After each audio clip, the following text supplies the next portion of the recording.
Welcome to the Sleepy Wisdom Library, a place where curious minds can come to rest. If you've had a long day carrying the weight of other people's opinions, if you found yourself anxious about judgment or approval, or if you simply want to drift off while exploring ancient wisdom about inner freedom, I'm glad you found your way here. Because tonight's journey is just for you. A slow and gentle exploration of Stoic philosophy and the profound lessons it offers about releasing the burden of caring what others think. There's nothing you need to do now but relax. Let your breathing slow down and allow your thoughts to soften. Tonight, we'll slowly explore the teachings of the ancient Stoics, letting each insight and each truth settle like soft light filtering through leaves.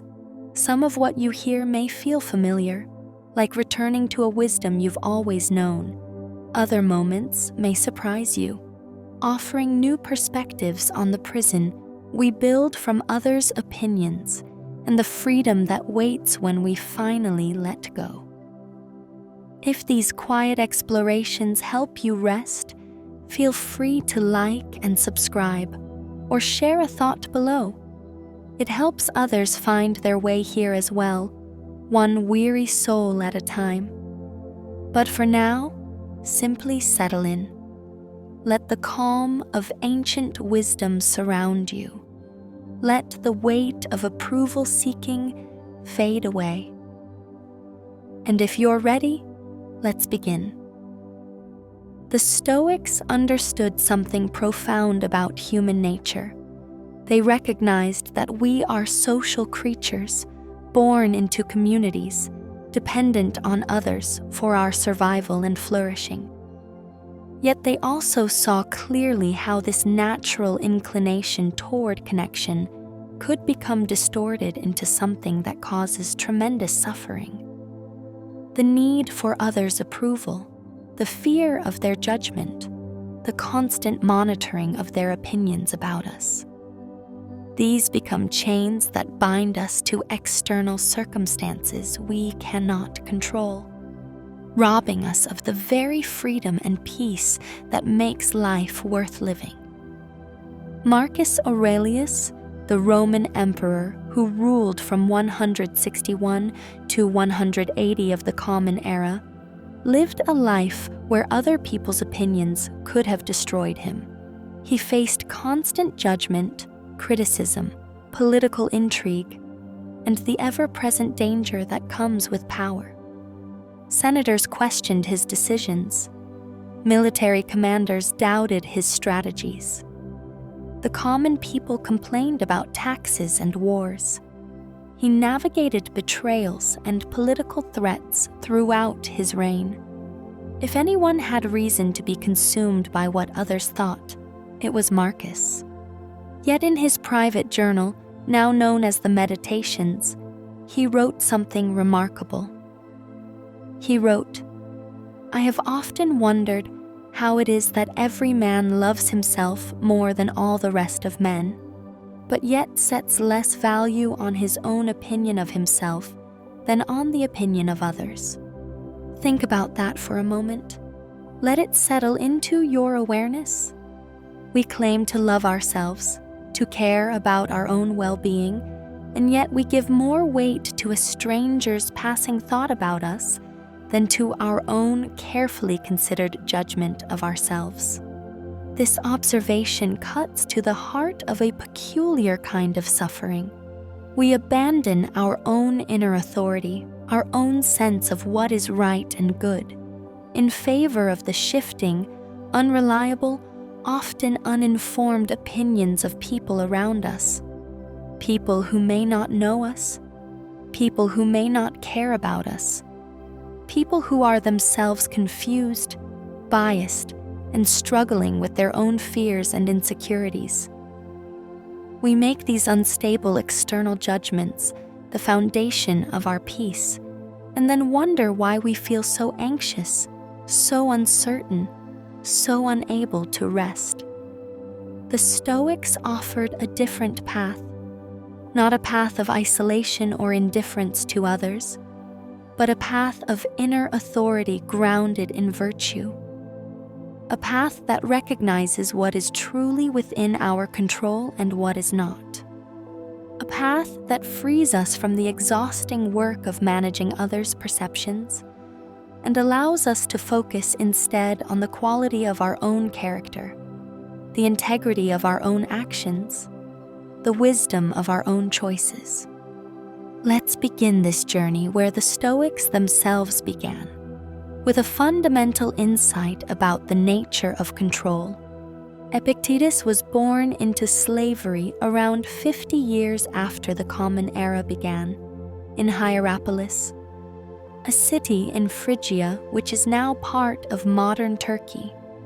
Scholars believe his very name, Epictetus, may not have been a given name at all, but rather came from a Greek word suggesting acquired or possession, reflecting his status as enslaved property. He was owned. His opinions of himself meant nothing in the eyes of Roman law. What his master thought determined everything about his external circumstances. Yet somehow, from this position of utter powerlessness, Epictetus developed one of the most liberating philosophies ever conceived. After eventually gaining his freedom, he became a teacher in Rome, and later in Nicopolis in Greece, where students came from across the empire to learn from this former slave, who had discovered a kind of freedom that no chains could bind. His student Arrian recorded his teachings in two works, the Discourses and the Enchiridion, which means handbook or manual. And the very first words of the Enchiridion get straight to the foundation of Stoic freedom. Some things are within our power, Epictetus begins, while others are not.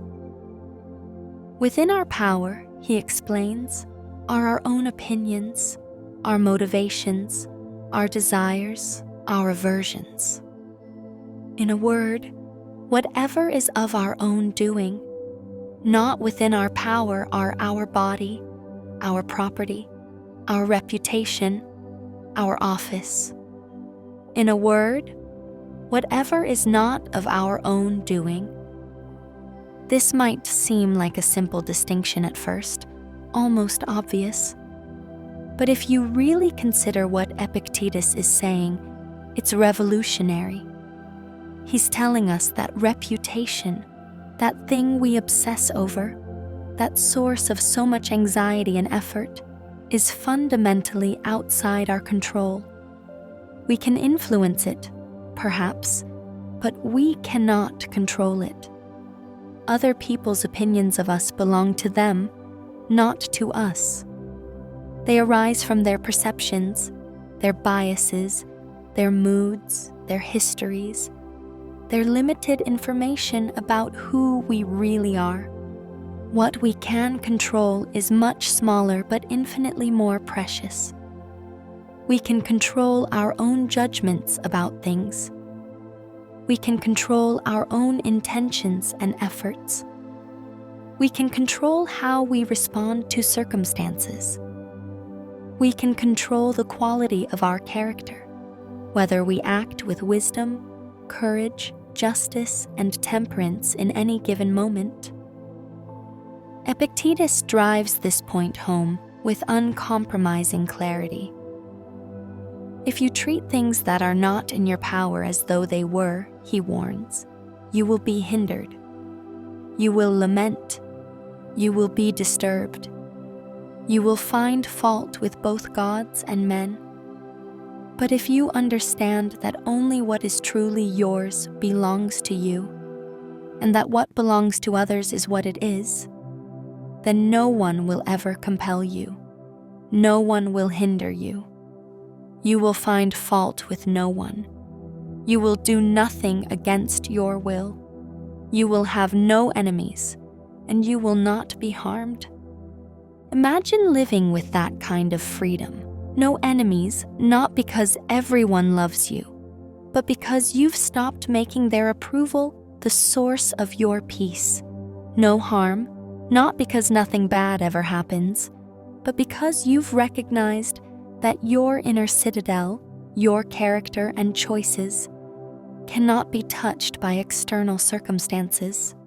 Not hindered, not because obstacles disappear, but because you understand that the only real obstacle is your own judgment, that something is an obstacle to your virtue.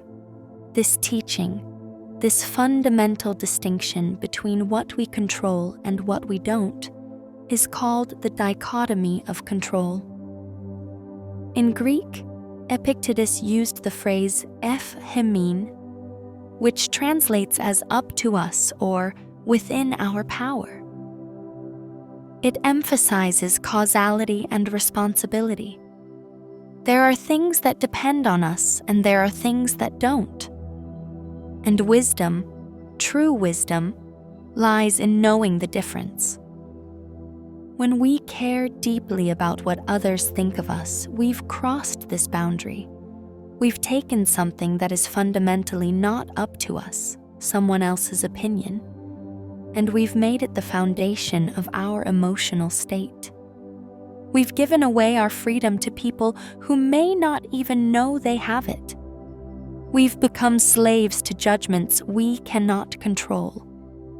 The Stoics aren't saying we should be indifferent to others. That would be inhuman and contrary to the virtue of justice, which involves recognizing our bonds with other people and treating them fairly. What they're saying is that we should care about the right things. We should care about being good people. We should care about acting with integrity. We should care about treating others justly. But we should not make our peace dependent on whether others recognize or approve of these virtues in us. Seneca, writing to his friend Lucilius, put it beautifully when he said, "The wise man pays no attention to what others consider shameful or miserable. He does not walk with the crowd." This doesn't mean arrogant isolation. It means the courage to let your own judgment, informed by reason and virtue, be your guide, rather than the shifting winds of popular opinion. Think about how much energy you spend trying to manage others' perceptions of you. The careful crafting of your image, the anxiety before social situations, the rumination after interactions, wondering what people thought, whether you said the right thing, whether you made a good impression, the modification of your opinions to fit the room, the suppression of your authentic self in favor of a version you think others will approve of. All of this effort, all of this anxiety, directed at something fundamentally outside your control. It's like trying to hold water in your hands. The tighter you grip, the more it slips away. The more you chase approval, the more elusive and unsatisfying it becomes. And even when you get it, even when someone does approve of you, the relief is temporary. Because you know, deep down, that their opinion could change at any moment. That it's based on incomplete information. That it depends on factors you can't control, like their mood or their own insecurities, or the gossip they heard from someone else. The Stoic path is different. It says, let go of what you cannot hold. Release your grip on others' opinions. Turn your attention inward to the only thing that truly belongs to you: your character, your choices, your response to circumstances. Build your peace on this foundation, and you'll discover a stability that external approval can never provide. Marcus Aurelius reflects on this in his Meditations, asking himself how much time he saves who does not look to see what his neighbor says or does or thinks. All that time and energy we pour into monitoring others' opinions of us, into worrying about judgment and criticism, into crafting and maintaining our image. What if we reclaimed that time and energy? What if we directed it toward actually becoming good, rather than merely appearing good to others? This is the freedom the Stoics discovered. Not freedom from judgment, which is impossible, as long as we live among other people, but freedom from being controlled by judgment, freedom from needing approval, freedom from the prison of reputation. And this freedom begins with a simple practice, distinguishing between what is up to us and what is not, recognizing when we're trying to control the uncontrollable, gently but firmly bringing our attention back to what we can actually influence: our own thoughts, our own choices, our own character. Let yourself rest in this wisdom for a moment. You don't control what others think of you. You never did. You never will. And that's okay. In fact, it's liberating, because it means you can stop that exhausting work. You can stop performing. You can stop monitoring. You can simply be yourself and let others think whatever they're going to think. The Stoics understood something else about reputation and others' opinions. They understood that most people's judgments are superficial, uninformed, and changeable. They saw clearly that the crowd is often wrong, swayed by emotion rather than reason, by appearance rather than reality, by fashion rather than truth. Marcus Aurelius didn't just observe that we care more about others' opinions than our own. He also looked at the nature of those opinions themselves, and what he saw was not impressive.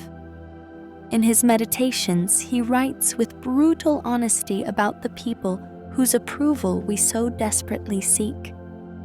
He tells himself to remember what they're like when they eat and sleep and mate and defecate, how they order and exult or rage and thunder from on high. And yet, just consider, he says, the things they submitted to a moment ago, and the reasons for it, and the things they'll submit to again before very long. The point isn't to cultivate contempt for others. The point is perspective. The people we're so worried about impressing are just people, flawed, confused, struggling with their own fears and desires. Sometimes wise, often foolish. Sometimes generous, often petty. Their judgments of us say more about them than they do about us. Elsewhere, Marcus writes, "Everything by which people set so much store in life is emptiness, putrefaction, pettiness. Little dogs nipping at one another, little children who laugh as they fight, and then suddenly burst into tears." This is his way of seeing through the appearance of importance that we attribute to social status, reputation, and others' esteem. He's reminding himself that the whole game of social positioning is ultimately trivial compared to the real work of developing one's character. This might sound pessimistic or misanthropic, but it's actually quite liberating. If the judgments we fear are themselves based on pettiness, confusion, and limited understanding, why should we give them so much power over us? Why should we shape our lives around satisfying criteria that are themselves questionable? The Stoics had a term for things like reputation and fame. They called them preferred indifference. This technical phrase captures something important. These things are indifferent because they don't contribute to virtue, which is the only true good. Having a good reputation doesn't make you a good person. Having a bad reputation doesn't make you a bad person. These external things are neutral with respect to what really matters, which is the quality of your character. But they're preferred in the sense that, all else being equal, it's natural and reasonable to prefer having a good reputation to having a bad one. Just as we naturally prefer health to sickness, wealth to poverty, life to death. These preferences are normal and don't contradict Stoic philosophy. The key is that we don't make our happiness depend on these preferred indifference.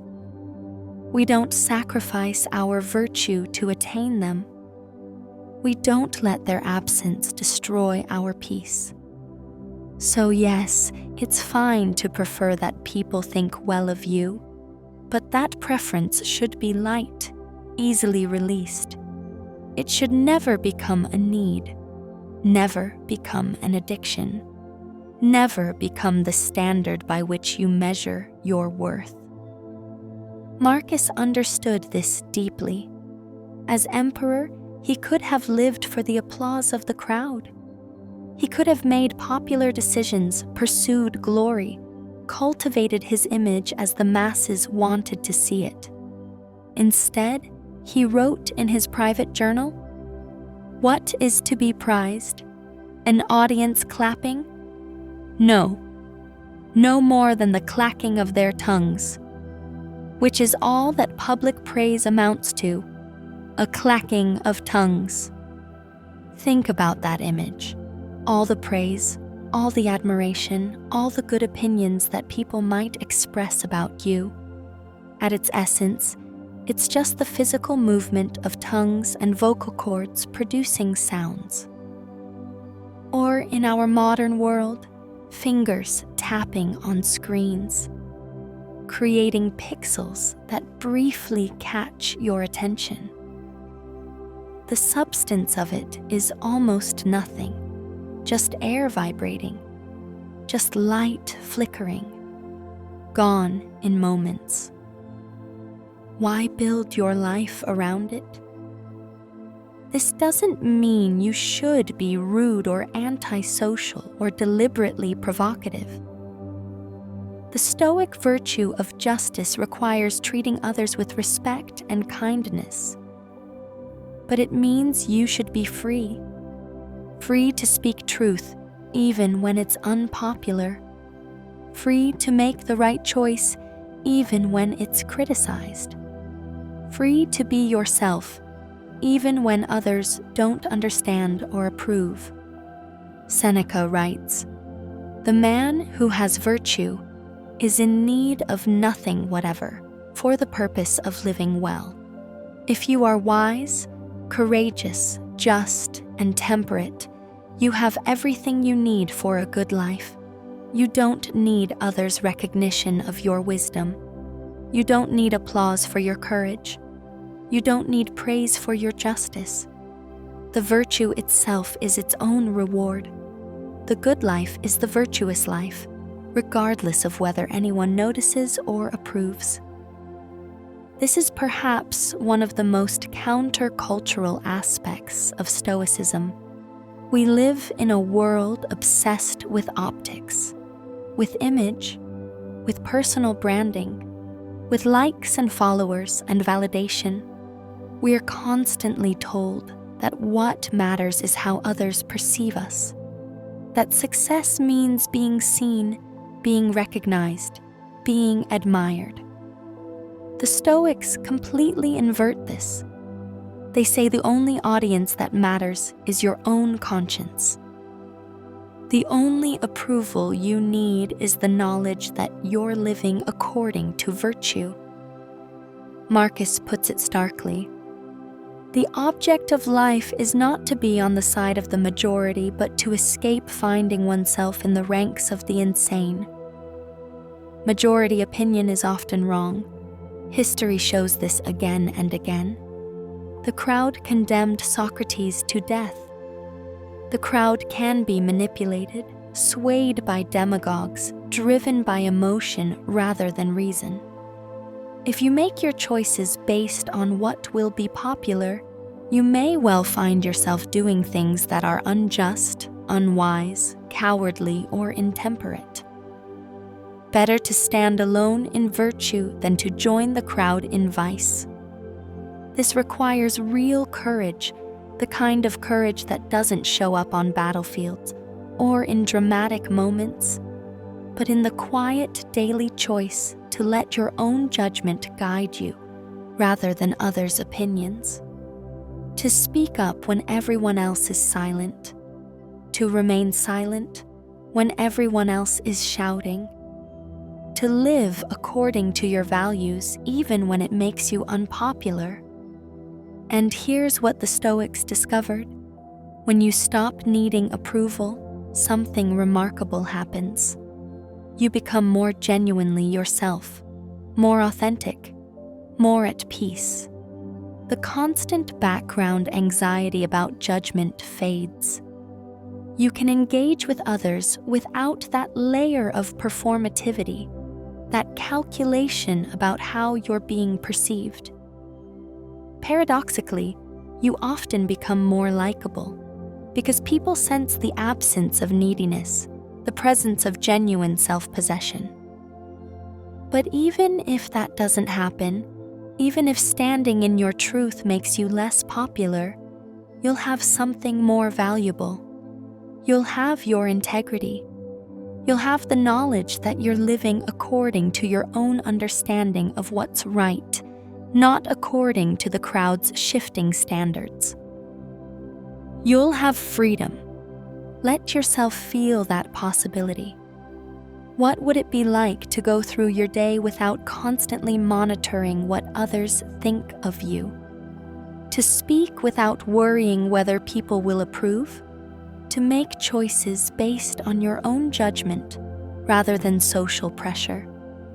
To be at peace regardless of whether others understand or appreciate you? This is the freedom the Stoics offer.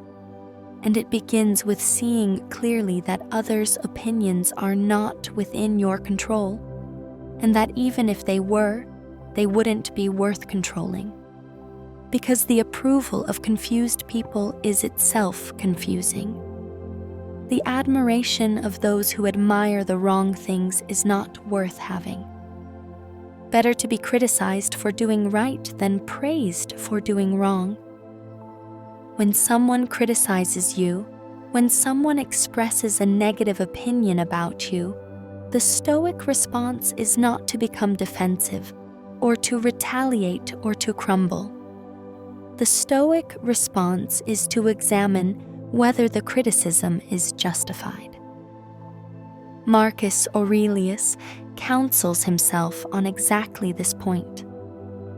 When another blames you or hates you, he writes, or when people voice similar criticisms, go to their souls. Penetrate inside and see what sort of people they are. You will realize that there is no need to be racked with anxiety that they should hold any particular opinion about you. This is such a mature and compassionate approach to criticism. First, consider the source. Not in the sense of dismissing criticism from people you don't respect, but in the sense of understanding the perspective and limitations of the person offering it. Are they wise and virtuous themselves? Are they well informed about the situation?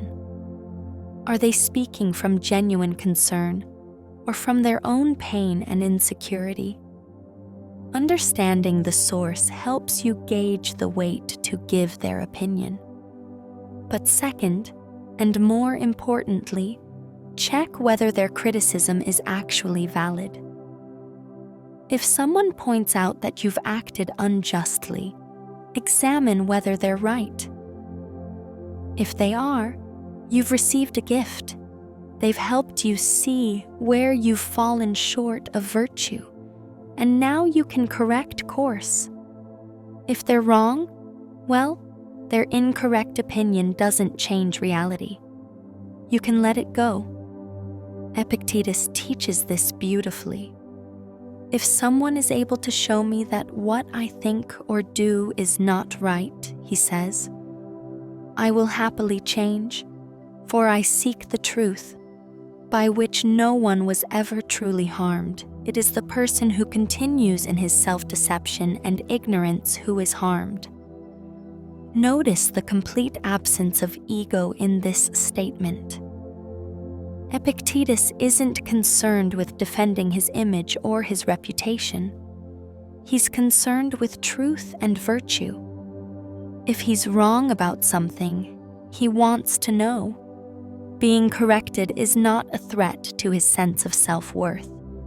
It's an opportunity to improve, to become more aligned with truth and virtue. This is possible only when you've stopped making your peace depend on others' approval. If you need people to think you're perfect, you can never admit fault. You have to defend yourself constantly, rationalize your mistakes, attack anyone who points out your errors. It's exhausting, and it prevents growth.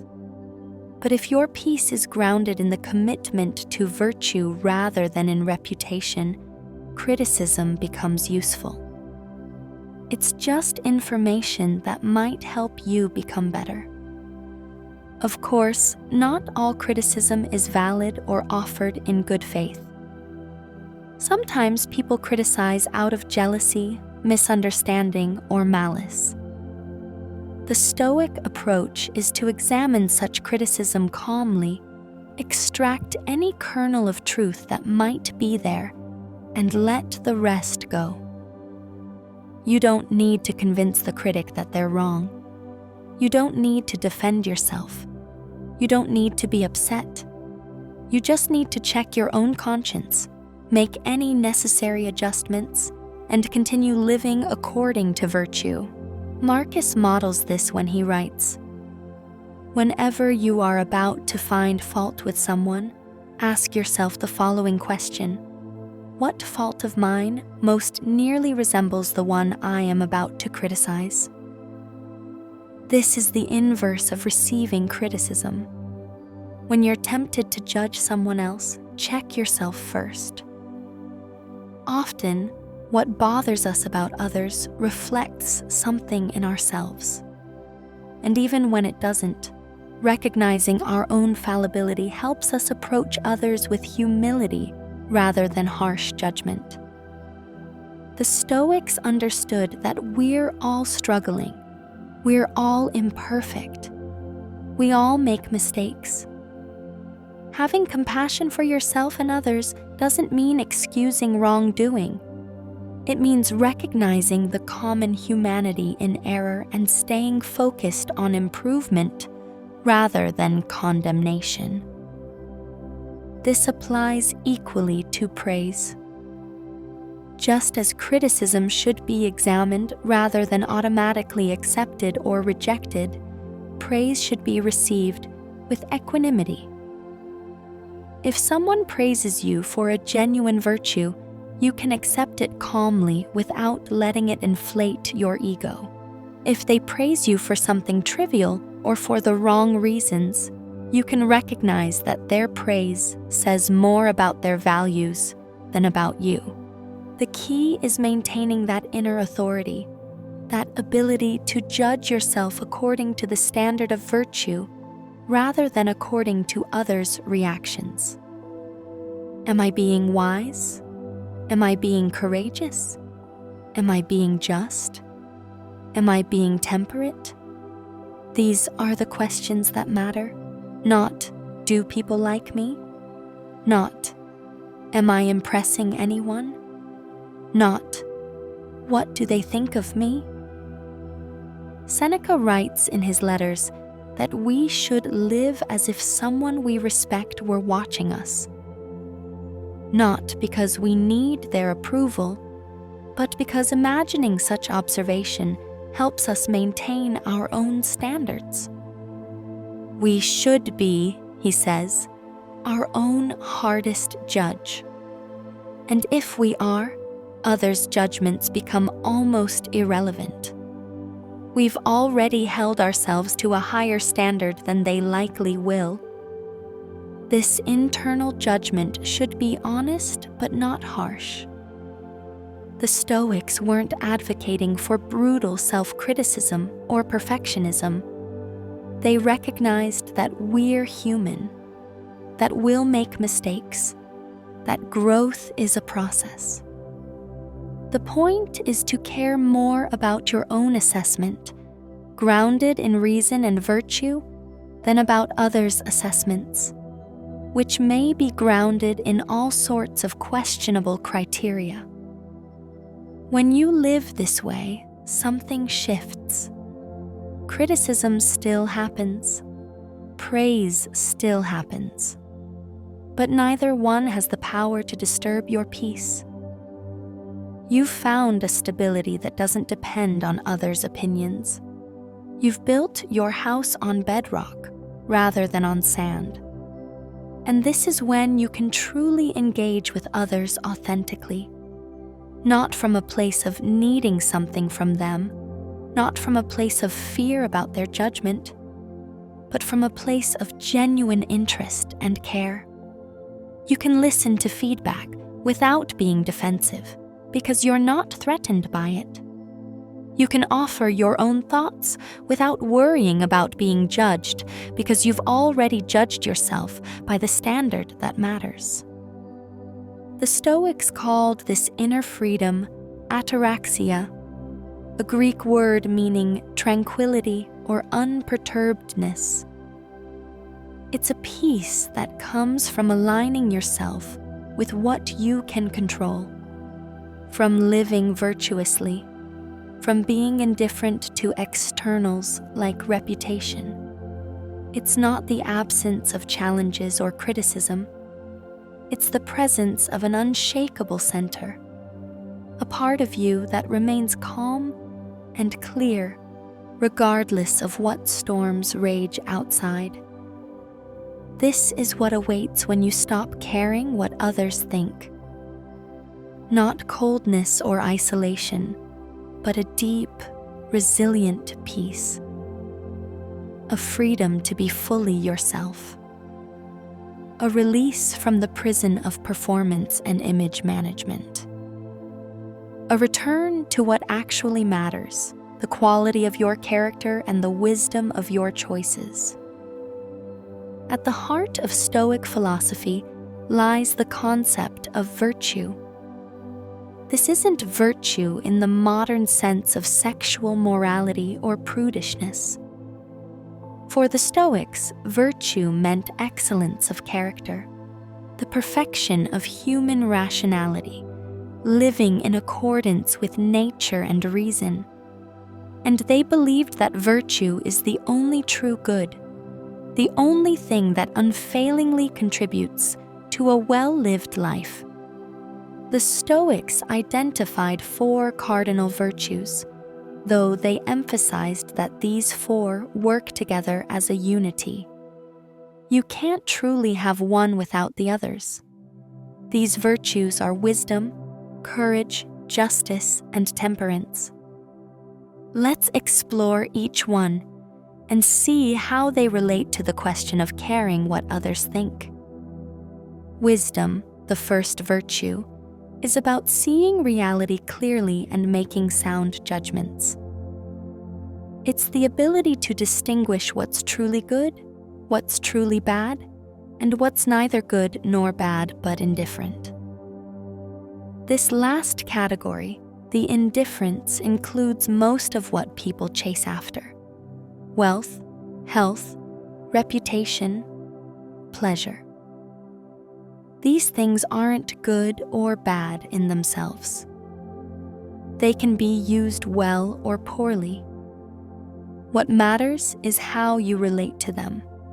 A wise person understands that reputation is an indifferent. It's preferable to have a good reputation, just as it's preferable to be healthy or to have enough resources. But it's not essential to happiness, to virtue, to living well. And crucially, you don't control it. Others control their opinions. You control only your character and choices. Wisdom means seeing this clearly and ordering your life accordingly. When someone criticizes you, wisdom asks, is this criticism accurate? Does it point to a real flaw in my character or action? If so, I should address it.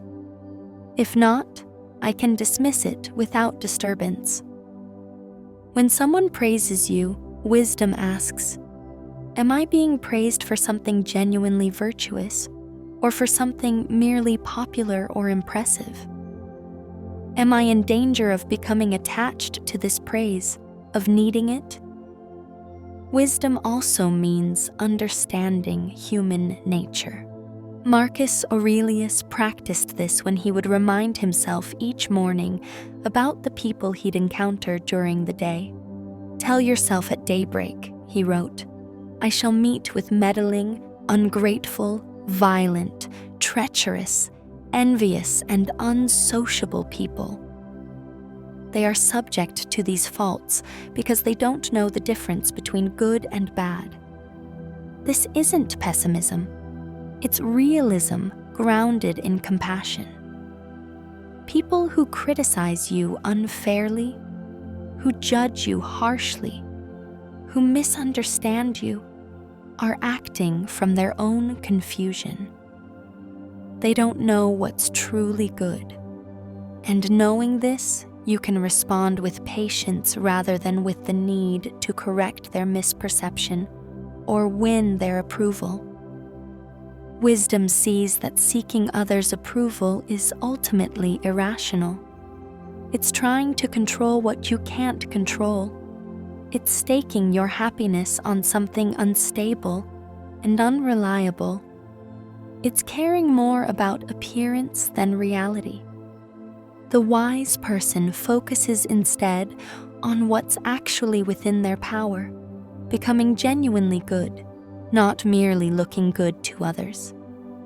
The second virtue is courage, and it's intimately connected to our theme.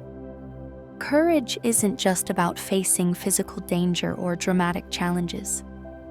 It's about the strength to do what's right even when it's difficult, even when it's unpopular, even when others won't understand or approve.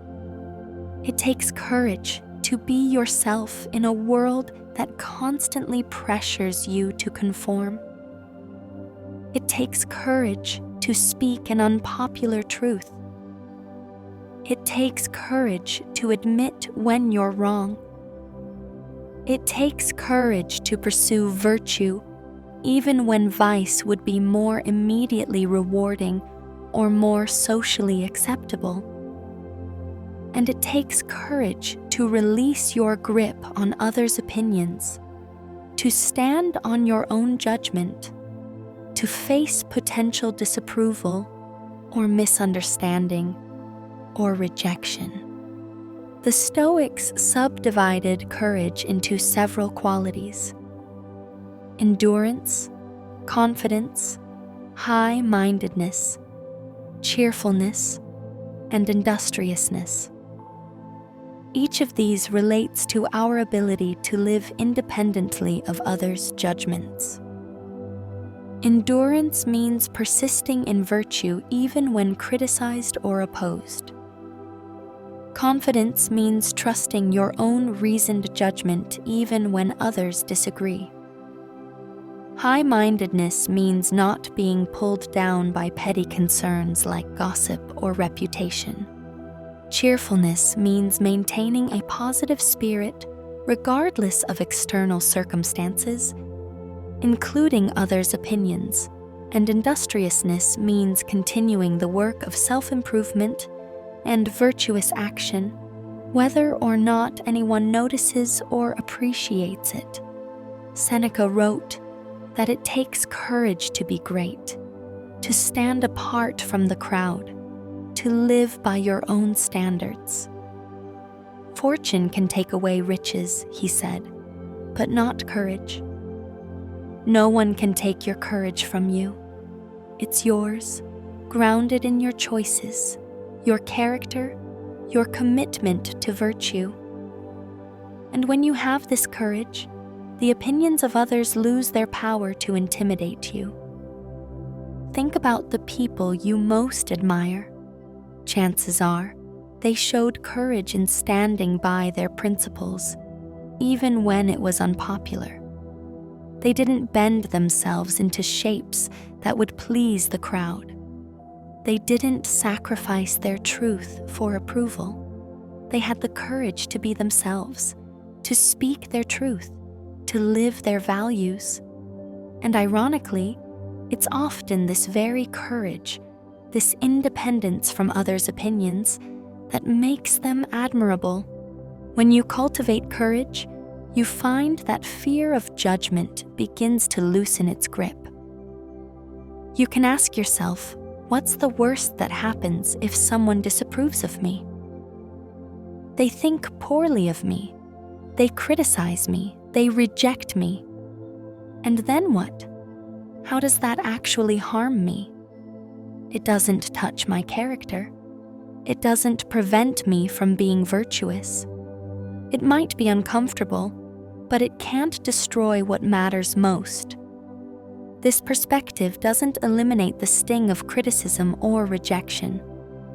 We're human, and social pain activates the same neural pathways as physical pain.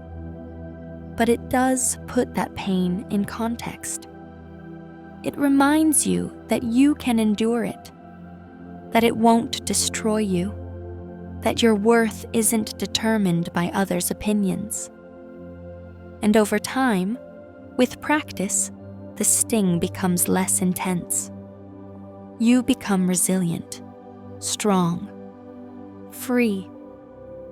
The third virtue is justice, which might seem less obviously connected to our theme.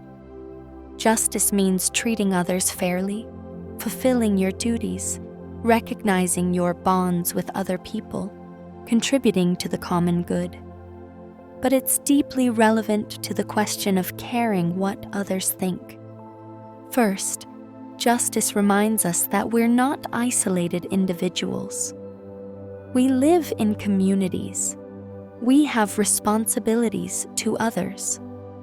We should care about being good members of our families, our workplaces, our societies. But there's a crucial distinction here. Caring about being good to others is very different from caring what they think of you. You can fulfill your duties to others, treat them justly and kindly, contribute to their well-being, all without needing their approval or validation. In fact, sometimes justice requires doing what's right, even when others disapprove. Speaking up against injustice, standing against the crowd when the crowd is wrong, maintaining your integrity even when it costs you popularity. Justice gives you a standard outside yourself, a commitment to treating others as they deserve, and to contributing to the common good. And this standard is independent of whether others recognize or appreciate your efforts. Second, justice includes not causing unnecessary harm to others through our words and actions.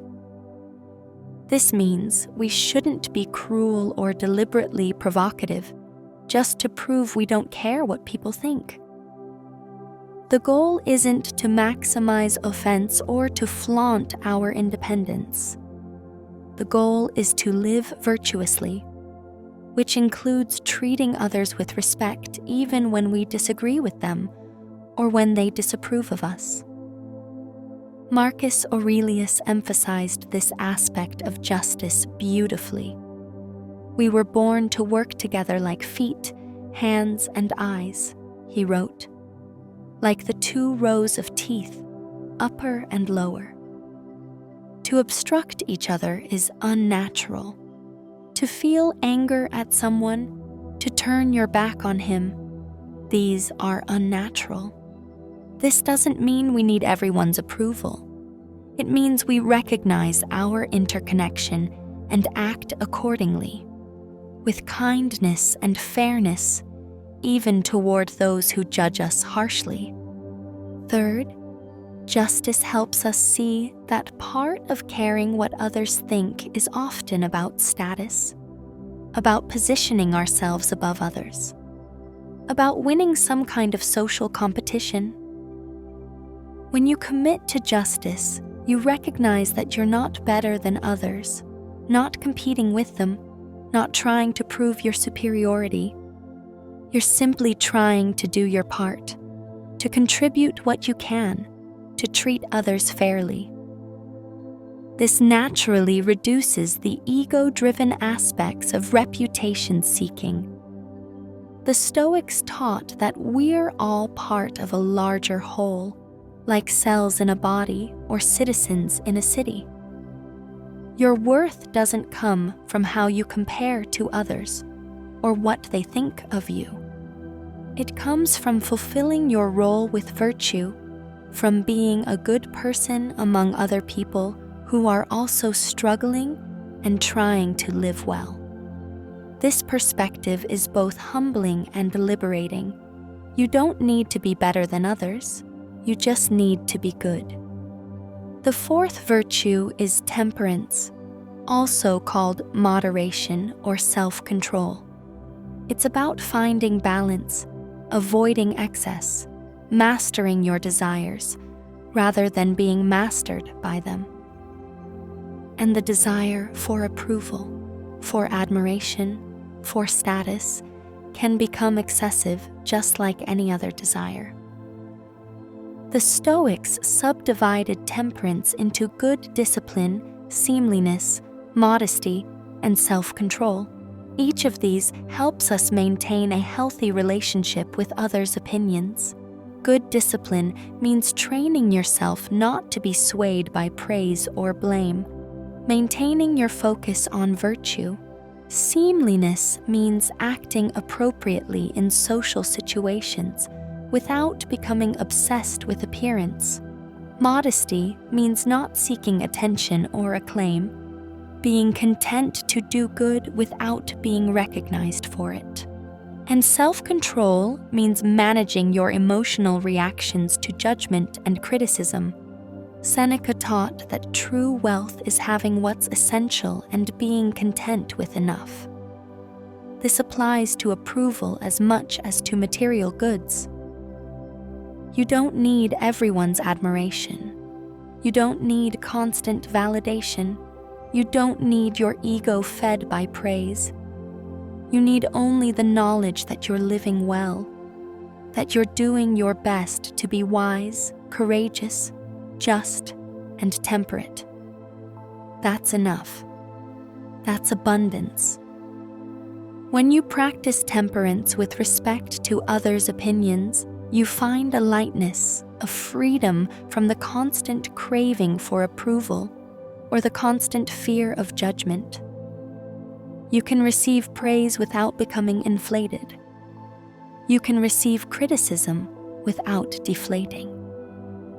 You remain steady, grounded in your own center, neither puffed up by admiration nor crushed by disapproval.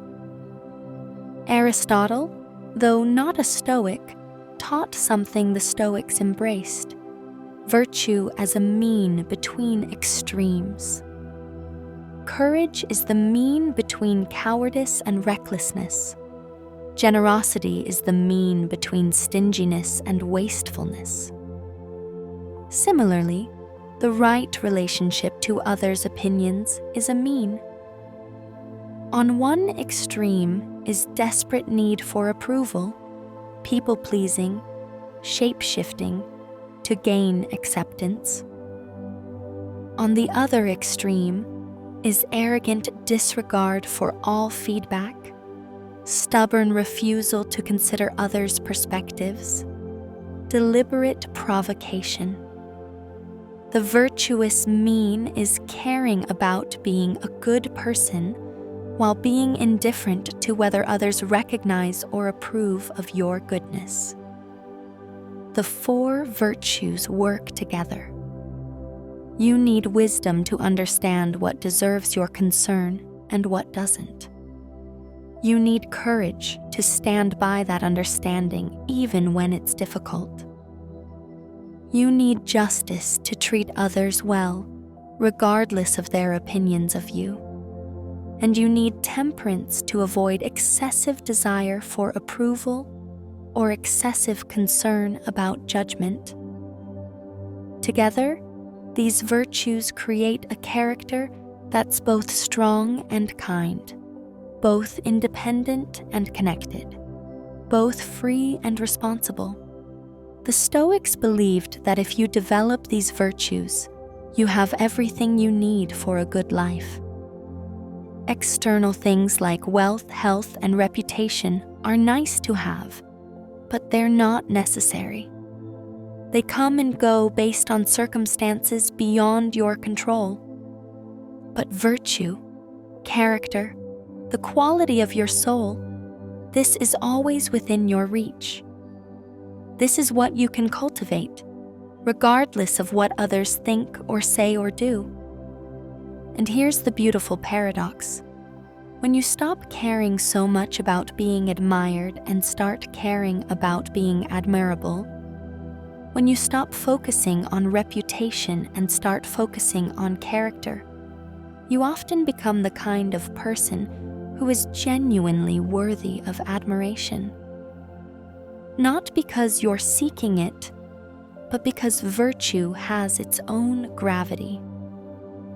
People are drawn to authenticity, to integrity, to genuine goodness. Not everyone, certainly, but the people whose opinions are actually worth considering. Marcus Aurelius knew this. As emperor, he could have been consumed with managing his image, with political maneuvering, with securing his legacy. Instead, he focused on doing his duty, treating people justly, making decisions based on what was right rather than what was popular. And now, 2,000 years later, we remember him not for his military victories or his political achievements, but for his character, his wisdom, his humanity. His meditations, never intended for publication, reveal a man committed to virtue above all else. And that commitment speaks across the centuries. You have access to this same possibility, not fame or historical legacy perhaps, but the deep satisfaction of knowing you're living according to your own highest understanding of what's good and right. The peace that comes from building your life on a foundation that cannot be shaken by others' opinions. The freedom of being yourself without apology or pretense. This is what the virtues offer. This is what awaits when you turn your attention from what others think to who you actually are and who you're becoming. The Stoics didn't just theorize about these ideas. They developed practical exercises, daily practices that helped them internalize these teachings and live them out. Let's explore some of these practices that can help you release the burden of caring what others think. The first practice is morning meditation, specifically preparing yourself for the day ahead. Marcus Aurelius describes this in his Meditations. Each morning, he would tell himself, "Today I will meet with people who are meddling, ungrateful, violent, treacherous, envious, and unsociable." They're like this because they don't understand good and evil. But I understand that good is virtue and evil is vice. I understand that those who seem to wrong me are actually my kin, because we share the same rational nature. So I can't be harmed by them, because they can't make me do something shameful. And I can't be angry with my kin or hate them, because we were made to work together. This morning reflection is profound. It's not about building walls or expecting the worst. It's about preparing yourself psychologically for the inevitable reality that some people will judge you, criticize you, misunderstand you, or disapprove of you. And it's about deciding in advance how you'll respond.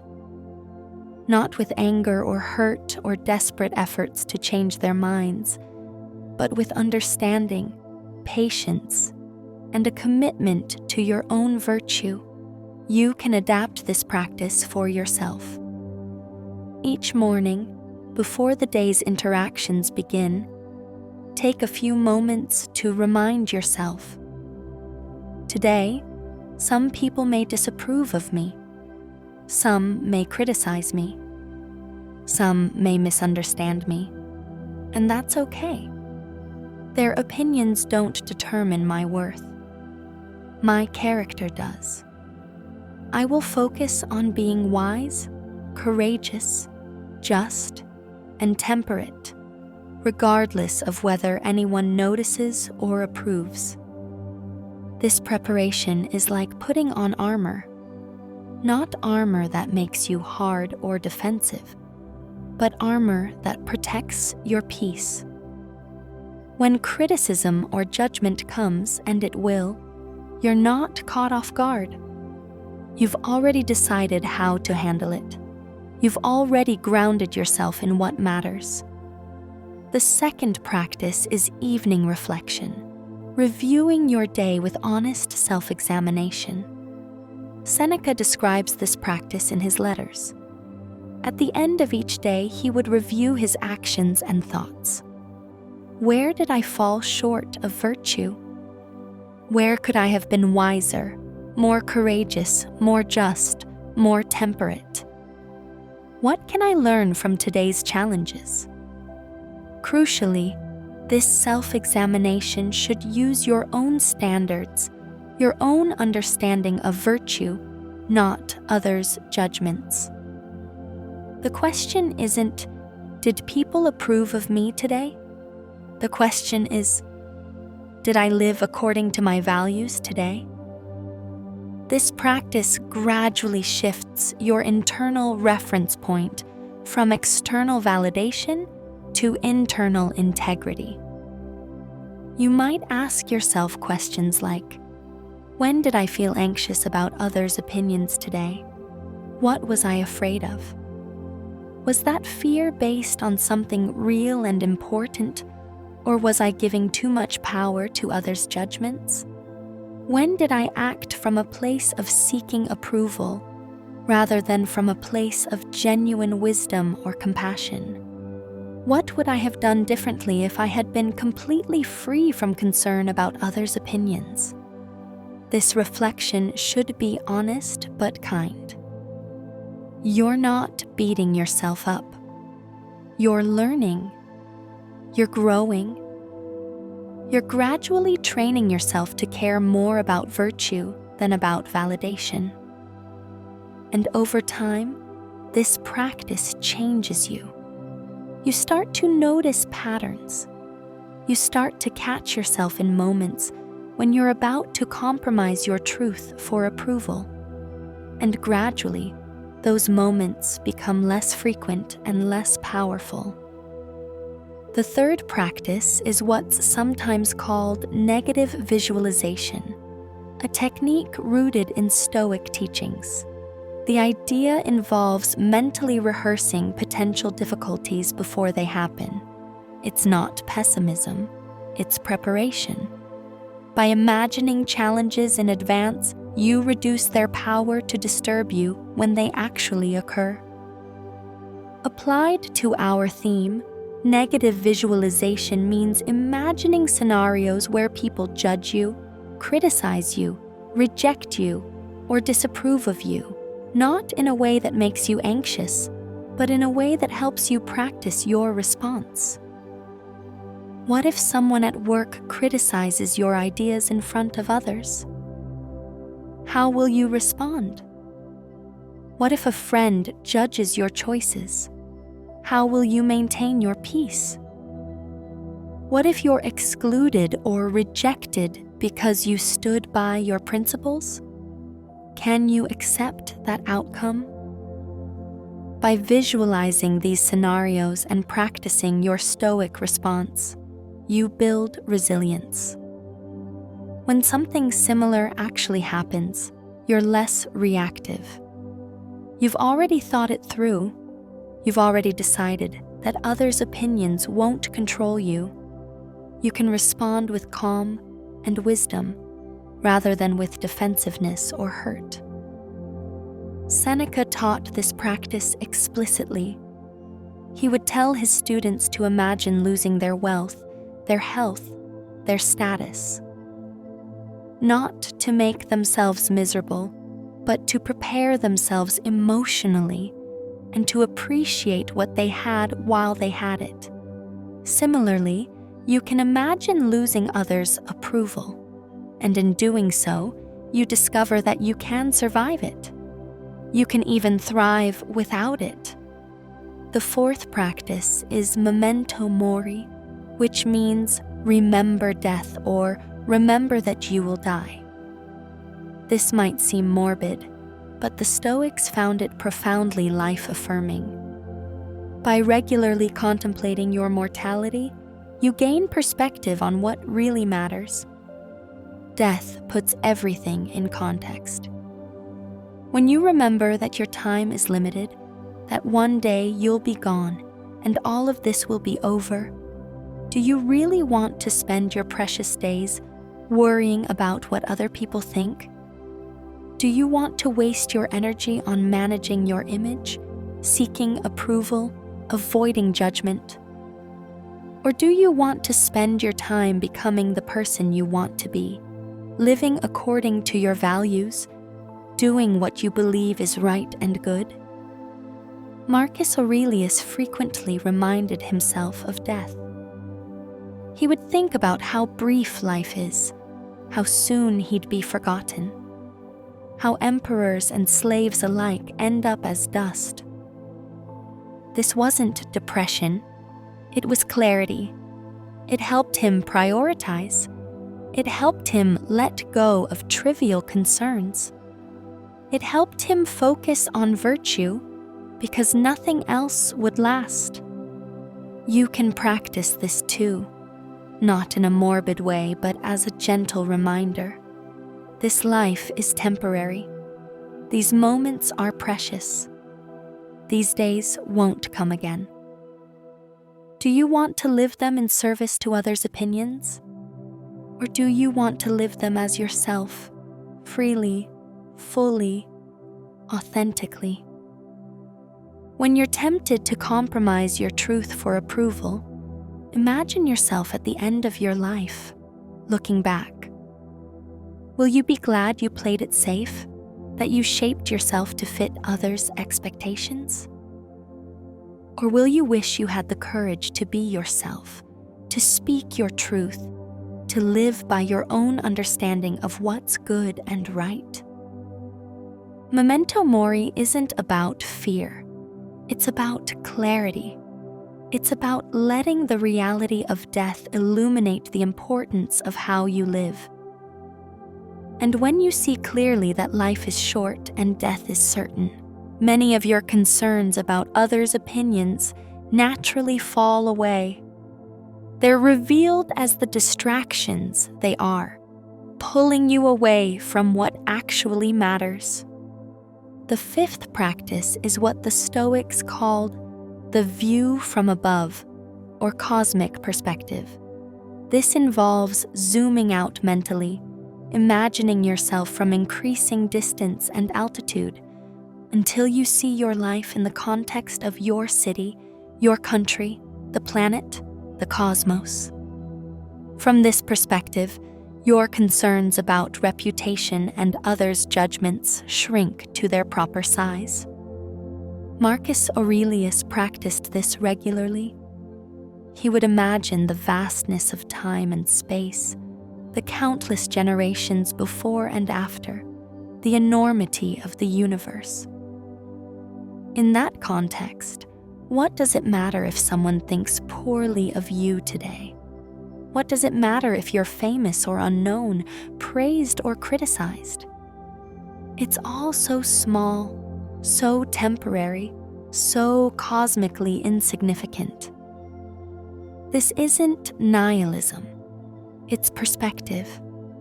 It allows you to care about what's important on a human scale, like virtue and kindness and truth, while releasing your grip on what's trivial, like status and image, and others' fleeting opinions of you.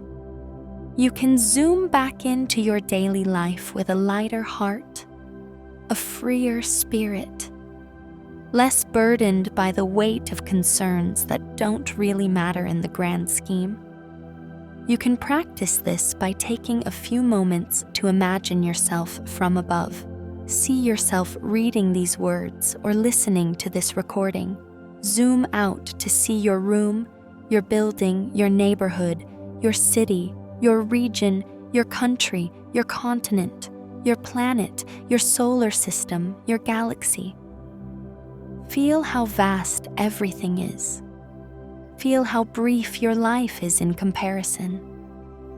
Feel how small your concerns about reputation are when placed in this cosmic context. Then zoom back in, returning to your present moment with renewed clarity about what matters. The quality of your character, the kindness of your actions, the wisdom of your choices, the courage to be yourself. These things matter. Others' opinions, they're just noise, just temporary fluctuations in the surface of things, ultimately powerless to touch what's real and essential about you. The sixth practice is journaling, writing regularly about your thoughts, experiences, and efforts to live virtuously. Marcus Aurelius kept his journal not for publication, but as a tool for self-reflection and self-improvement. Writing helps clarify your thinking. It helps you process experiences. It helps you identify patterns in your behavior and thought. You can use journaling to explore your relationship with others' opinions. Write about situations where you felt anxious about judgment. Write about times when you compromised your truth for approval. Write about moments when you successfully let go of concern about what others thought. Write about your progress, your struggles, your insights. The act of writing makes things concrete. It helps you see yourself more clearly. And over time, you can look back and see how you're changing, how you're growing stronger and freer. This itself becomes reinforcing. You see evidence that these practices work, that you're capable of releasing the burden of others' opinions, that freedom is possible. These practices, done regularly, gradually transform you. They're not quick fixes. They're training, like physical exercise for your mind and character. At first, they might feel awkward or ineffective, but with consistency, they sink in. They become part of how you think and respond. They rewire your habits of attention and judgment. You start to catch yourself more quickly when you're seeking approval or fearing judgment. You start to return more easily to your center, to what you can control, to what actually matters. You start to feel lighter, less burdened, more at peace, and gradually the prison of others' opinions loosens its hold on you. You discover a freedom you didn't know was possible, a freedom that was always there, always available, just waiting for you to claim it. One of the reasons we care so much about what others think is fear. Fear of rejection, fear of isolation, fear of being seen as inadequate or foolish or wrong, fear of losing status or connection or safety. These fears are natural. We evolved as social creatures. For most of human history, being cast out from the group meant death. Our brains are wired to be sensitive to social judgment. The Stoics understood this. They didn't pretend that fear disappears. They recognized that fear is a natural response to perceived threats. But they taught that we can change our relationship with fear. We can question whether the threats we perceive are real. We can examine whether our fears are proportionate to actual danger. And we can cultivate courage, the willingness to act rightly, even in the presence of fear. What's the worst that happens if someone disapproves of you? Really, genuinely, what's the worst case scenario? They think poorly of you. They tell others. Your reputation suffers. You might be excluded from certain social circles. You might miss certain opportunities that depend on others' approval.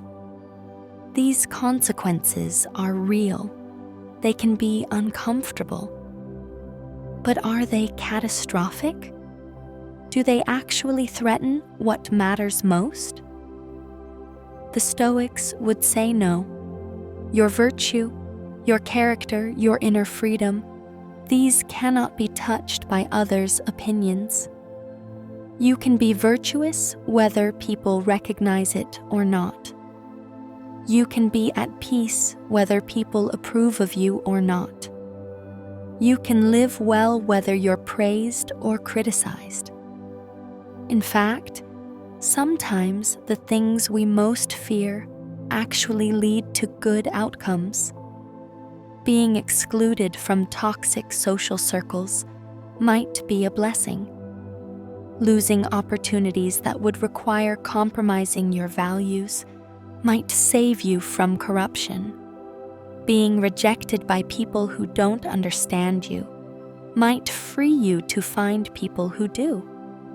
The Stoics taught that we should test our fears, examine them, question them. Seneca wrote about this extensively. He noted that we suffer more in imagination than in reality. We torture ourselves with catastrophic thinking, imagining the worst possible outcomes and treating them as certainties. But when we actually examine our fears calmly, we often find they're overblown. What if you speak your truth and people disagree? That's fine. People disagree. It doesn't mean you're wrong. It doesn't mean they hate you. It just means you have different perspectives. What if you make a choice that others criticize? That's normal. You can't please everyone. Different people have different values and priorities. You have to choose based on your own judgment, and others will judge based on theirs. What if you're rejected or excluded because you stood by your principles? That's actually admirable. It means you had the courage to be yourself even when it cost you. It means your integrity is more important to you than approval. It means you're free. When you really sit with these scenarios, you often find that the fear is worse than the reality. The anticipation of judgment is more painful than the judgment itself.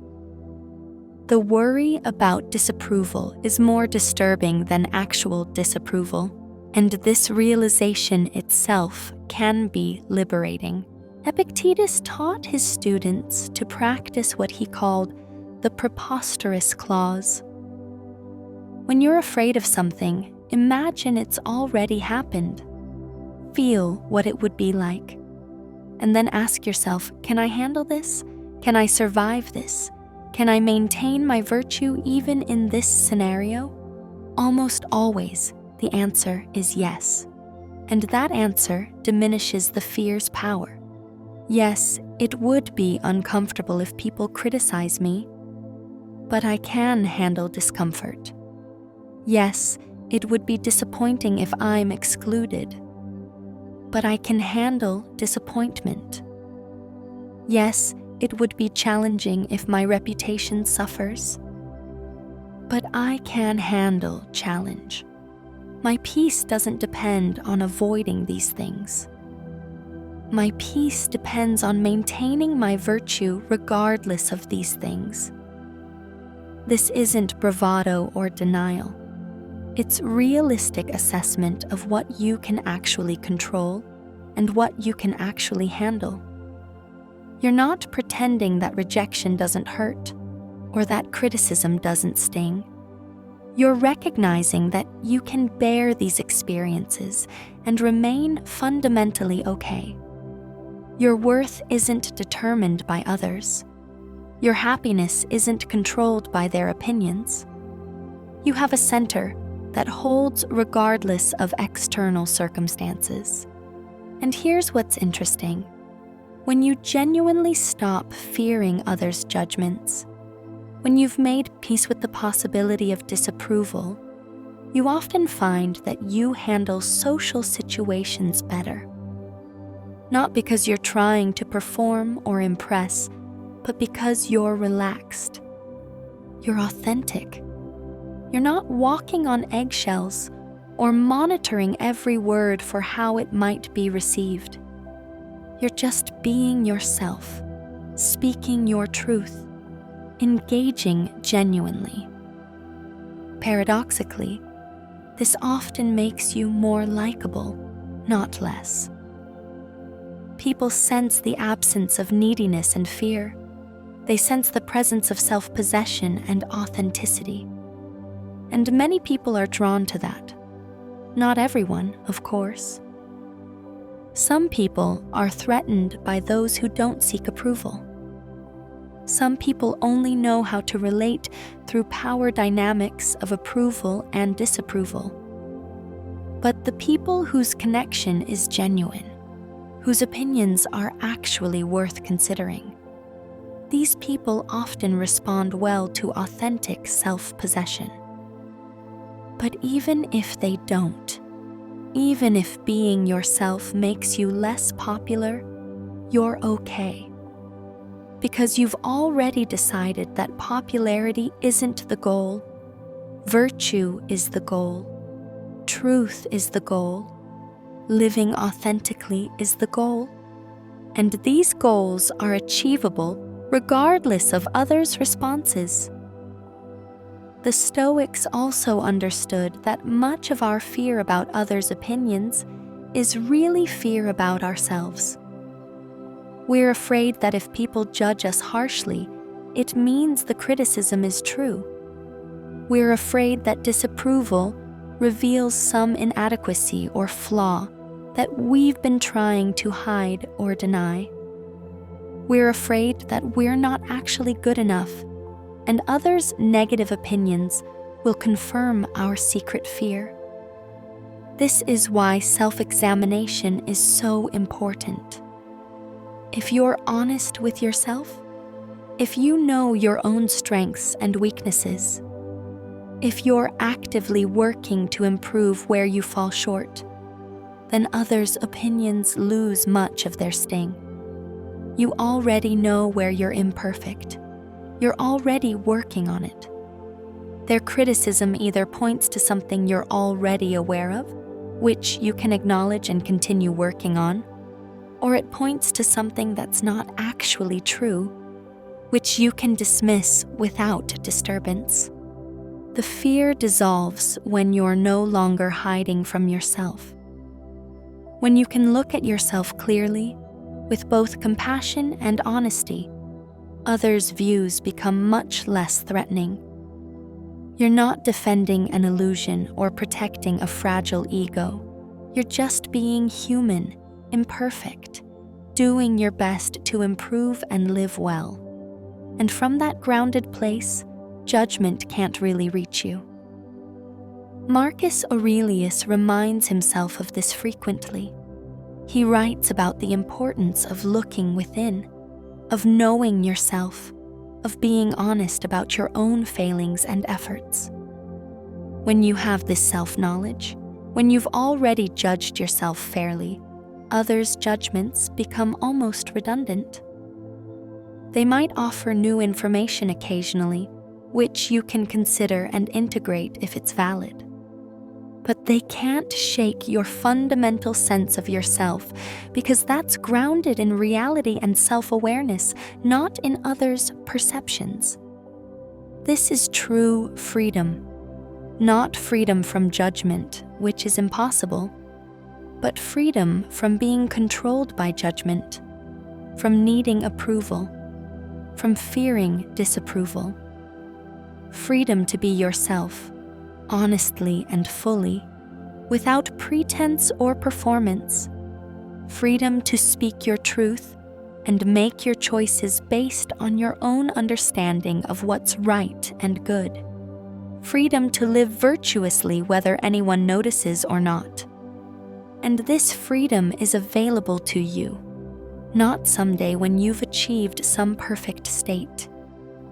Now, in this moment, by choosing to release your grip on others' opinions, by choosing to focus on what you can control, your character, your choices, your response to circumstances, by choosing virtue over validation, authenticity over approval, inner peace over external recognition. The Stoics teach us that we always have this choice. In every moment, you can ask yourself, am I acting from a place of seeking approval or from a place of genuine wisdom? Am I speaking my truth or managing my image? Am I being myself or being who I think others want me to be? And in every moment, you can choose freedom. You can choose to let the fear go, to let the need go, to rest in the knowledge that your worth is inherent and your virtue is your own. Others' opinions will come and go like weather, like waves on the ocean. But you, your essential self, your character, your inner citadel, remains untouched, unchanged, free. In our modern world, the pressure to care about others' opinions has intensified in ways the ancient Stoics couldn't have imagined. Social media makes judgments visible and quantifiable. We can see exactly how many people liked our post, how many followers we have, what people are saying about us in comments and messages. The feedback is constant, immediate, and often harsh. Algorithms amplify outrage and controversy, making criticism feel more prevalent and more intense than it might actually be. We can compare ourselves to others endlessly, seeing their curated highlights and judging our behind-the-scenes reality against their polished performance. The opportunities for approval-seeking and the channels for criticism have multiplied exponentially.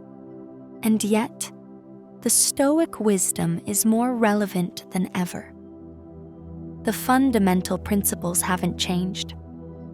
You still don't control what others think of you. Reputation is still an indifferent, nice to have, but not necessary for a good life. Virtue is still the only true good. Your character is still what matters most, and your peace still depends on focusing on what's within your control rather than chasing what's beyond it. In fact, the Stoic framework might be exactly what we need to navigate this hyper-connected, judgment-saturated world. It offers a way to engage with social connection without being enslaved by social judgment. It allows us to use technology without being used by it. It helps us distinguish between genuine feedback and noise, between meaningful connection and empty validation. You can apply Stoic principles directly to your digital life. Before you post something, check your motivation. Are you sharing because you have something genuine to offer, or because you're seeking approval? When you get likes and positive comments, can you appreciate them lightly without becoming attached? When you get criticism or silence, can you remain centered, neither deflated nor desperate to prove yourself?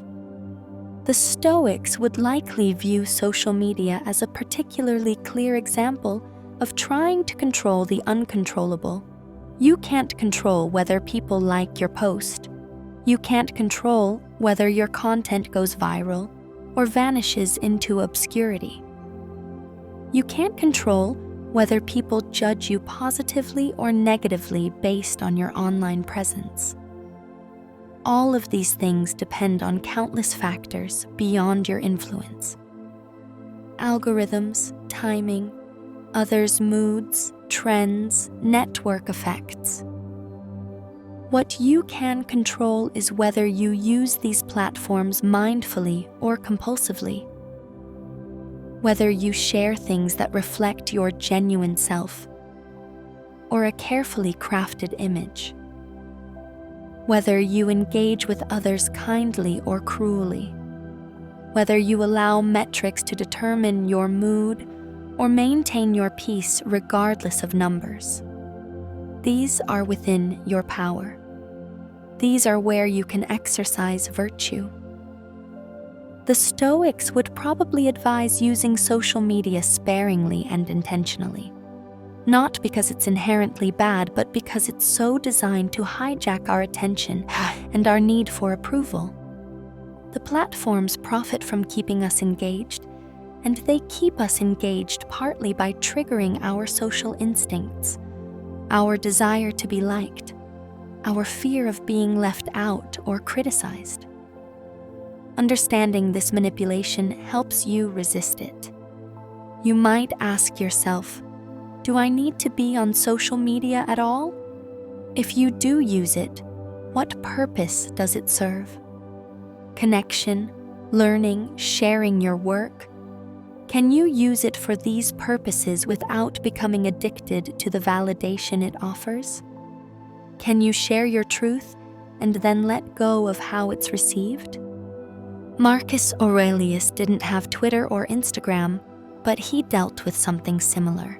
Life at the center of the Roman Empire, where everyone had opinions about the emperor, where his decisions were endlessly scrutinized and criticized, where he was constantly on display.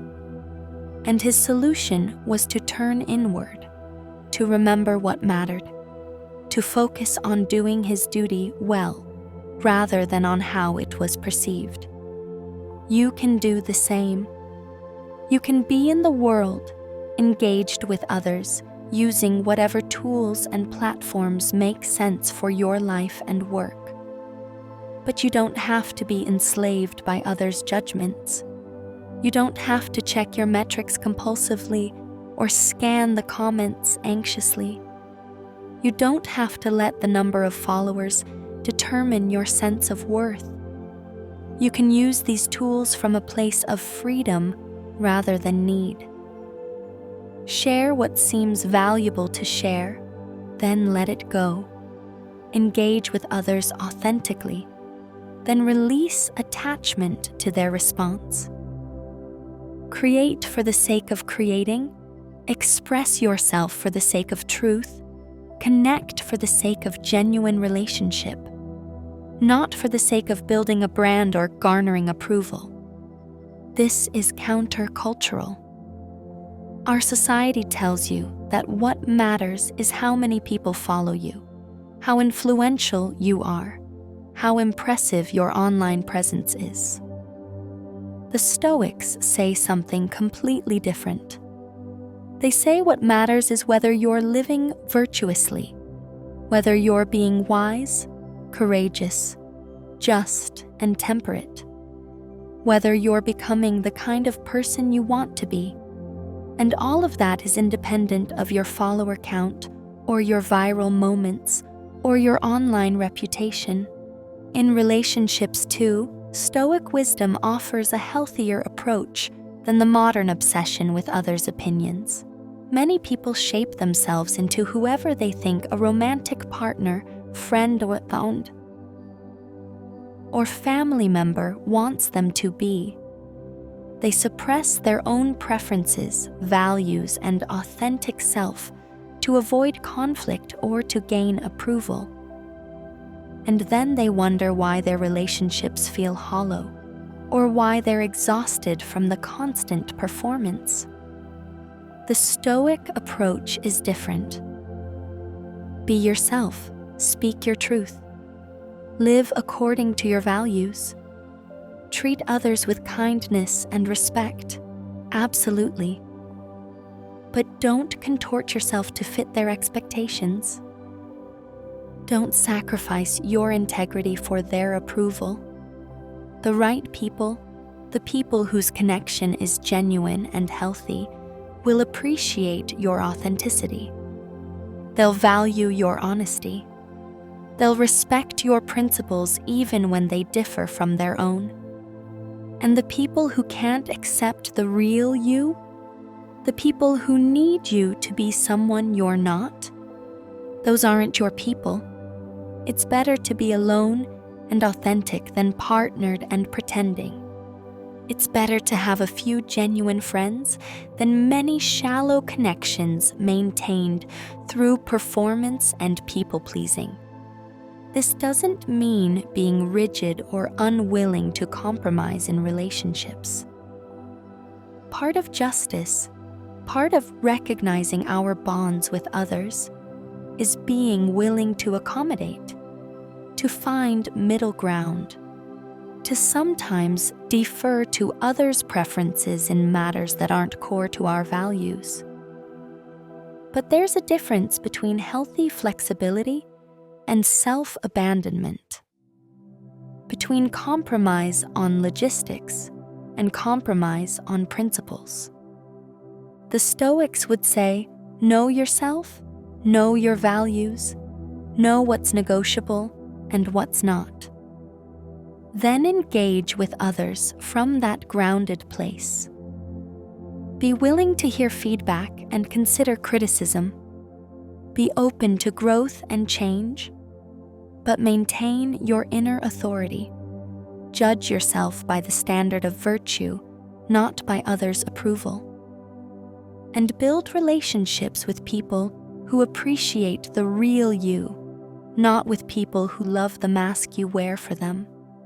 This is harder in the short term, but far more sustainable and satisfying in the long term. And it's the only path to genuine connection. Because connection requires vulnerability, the willingness to be seen as you actually are.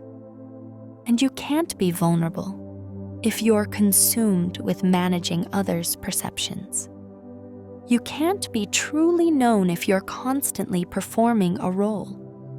Stoicism invites you to take the risk of being yourself, to trust that your authentic self, imperfect as it is worthy of connection. To believe that you don't need to earn love or friendship through performance, but rather that genuine bonds arise when people meet each other honestly. And even if some people reject the real you, you'll know you're building your life on truth rather than pretense. You'll know that the connections you do have are real. you'll be able to rest in the knowledge that you're being faithful to yourself and to others by showing up authentically. This kind of integrity, this congruence between your inner reality and your outer expression, is itself deeply peaceful. The Stoics recognized that we can't completely eliminate our emotional responses to others' judgments. We're human. Social rejection activates ancient survival circuits in our brains. Criticism stings. Disapproval hurts. The Stoics weren't asking us to become unfeeling robots. They were asking us to change our relationship with these feelings. The ancient Stoics made a distinction between what they called first movements and assent. A first movement is an automatic emotional response, like the flutter of fear when you're criticized, or the glow of pleasure when you're praised. These initial reactions aren't fully within our control. They're programmed by evolution and conditioning. The Stoics didn't condemn these initial responses. What is within our control is what we do next. Do we assent to the emotion, letting it grow and determine our actions? Or do we examine it, question it, and choose a response based on reason and virtue? When you feel hurt by criticism, that hurt is a first movement. But you can pause. You can examine whether the criticism is valid. You can remind yourself that others' opinions don't determine your worth. You can choose a response that aligns with your values, rather than simply reacting from the hurt. This is what the Stoics meant by apatheia, often translated as absence of passion, but better understood as freedom from destructive emotions. Not that you feel nothing, but that you're not controlled by your feelings. Not that you're indifferent to everything, but that you maintain equanimity, an even-mindedness that persists regardless of external circumstances. You can feel the sting of criticism and still choose not to be ruled by it. You can notice your desire for approval and still choose to prioritize virtue over validation. You can experience social anxiety and still choose to speak your truth. The emotions don't have to go away completely. They just don't have to determine your choices. This is profoundly empowering. It means you're not at the mercy of your conditioning or your automatic responses.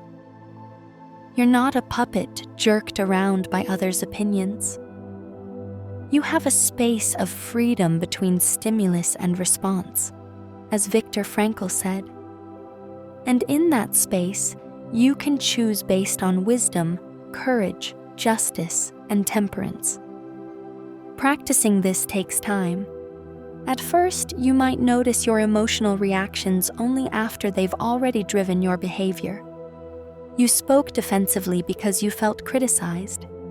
You sought reassurance because you felt insecure about approval. That's okay. Noticing is the first step. Over time, you start to catch yourself earlier. You feel the emotion arising and you pause. You create that space for choice. And gradually, the emotions themselves become less intense and less frequent because you're no longer feeding them with assent and rumination. The Stoics also taught that many of our destructive emotions arise from false judgments. When you believe that others' opinions determine your worth, you'll naturally feel anxious about judgment. When you believe that approval is necessary for happiness, you'll naturally feel devastated by disapproval. But these beliefs are false. Your worth is inherent. Happiness comes from virtue, not from validation. When you align your beliefs with truth, the destructive emotions gradually subside. This doesn't happen overnight. You've likely spent years, maybe your whole life, believing that others' opinions matter deeply. Those neural pathways are well worn, but with practice, with repeated choosing of new thoughts and new responses, you can create new pathways. You can retrain your mind to rest in truth rather than in false beliefs about approval and judgment. The Stoics offer tools for this retraining. The morning meditation prepares you in advance. The evening reflection helps you learn from your responses. The practices of negative visualization and memento mori give you perspective. Journaling helps you process and clarify, and the constant return to the dichotomy of control reminds you what's actually up to you. All of these practices work together to gradually shift your default patterns. You start to notice opportunities to choose freedom over fear, authenticity over approval. You start to catch yourself before you compromise your truth for validation. And slowly, the old patterns weaken while the new patterns strengthen. You're not becoming a different person. You're becoming more fully yourself, freed from the distortions created by excessive concern about others' opinions. And here's a beautiful truth. When you do this work, when you free yourself from the need for approval, you often discover that you actually like yourself more. All that self-criticism, that harsh inner voice judging yourself for not being enough, often quiets down. Because you realize that voice was partly internalized judgment from thinners, standards you absorbed rather than chose. When you release those external standards and judge yourself by the criteria that actually matter, by virtue and effort and growth, you find that you're actually doing okay. You're trying, you're learning, you're growing, and that's enough. This self-acceptance isn't arrogance or complacency. It's grounded realism. You see yourself clearly, including your flaws and areas for growth. But you also see yourself compassionately. You're not demanding perfection. You're not comparing yourself to impossible standards or to others' curated presentations.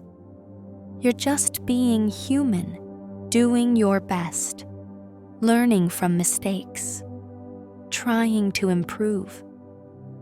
And from that place of self-acceptance, you have much less need for others' approval because you've already given yourself what you were seeking from them: acceptance, recognition of your worth, acknowledgement of your effort.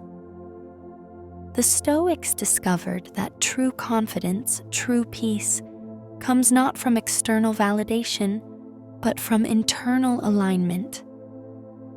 When you're living according to your values, when you're doing what you believe is right, when you're cultivating virtue to the best of your ability, you have a foundation that can't be shaken by others' opinions. You know who you are. You know what you're about. You know you're trying to be good and do good. And that knowledge is enough. Others may or may not see it. They may or may not appreciate it. They may judge you positively or negatively based on incomplete information or questionable criteria. But none of that touches the essential reality. You are who you are. You're living as well as you know how. And that's your gift to offer the world, not an image carefully crafted for approval, but your authentic self, your genuine effort, your unique expression of virtue. This is what the Stoics mean by living according to nature, according to reason, according to virtue. It's being true to the best part of yourself, the part that can think and choose and grow. It's letting that be your guide rather than the shifting winds of popular opinion.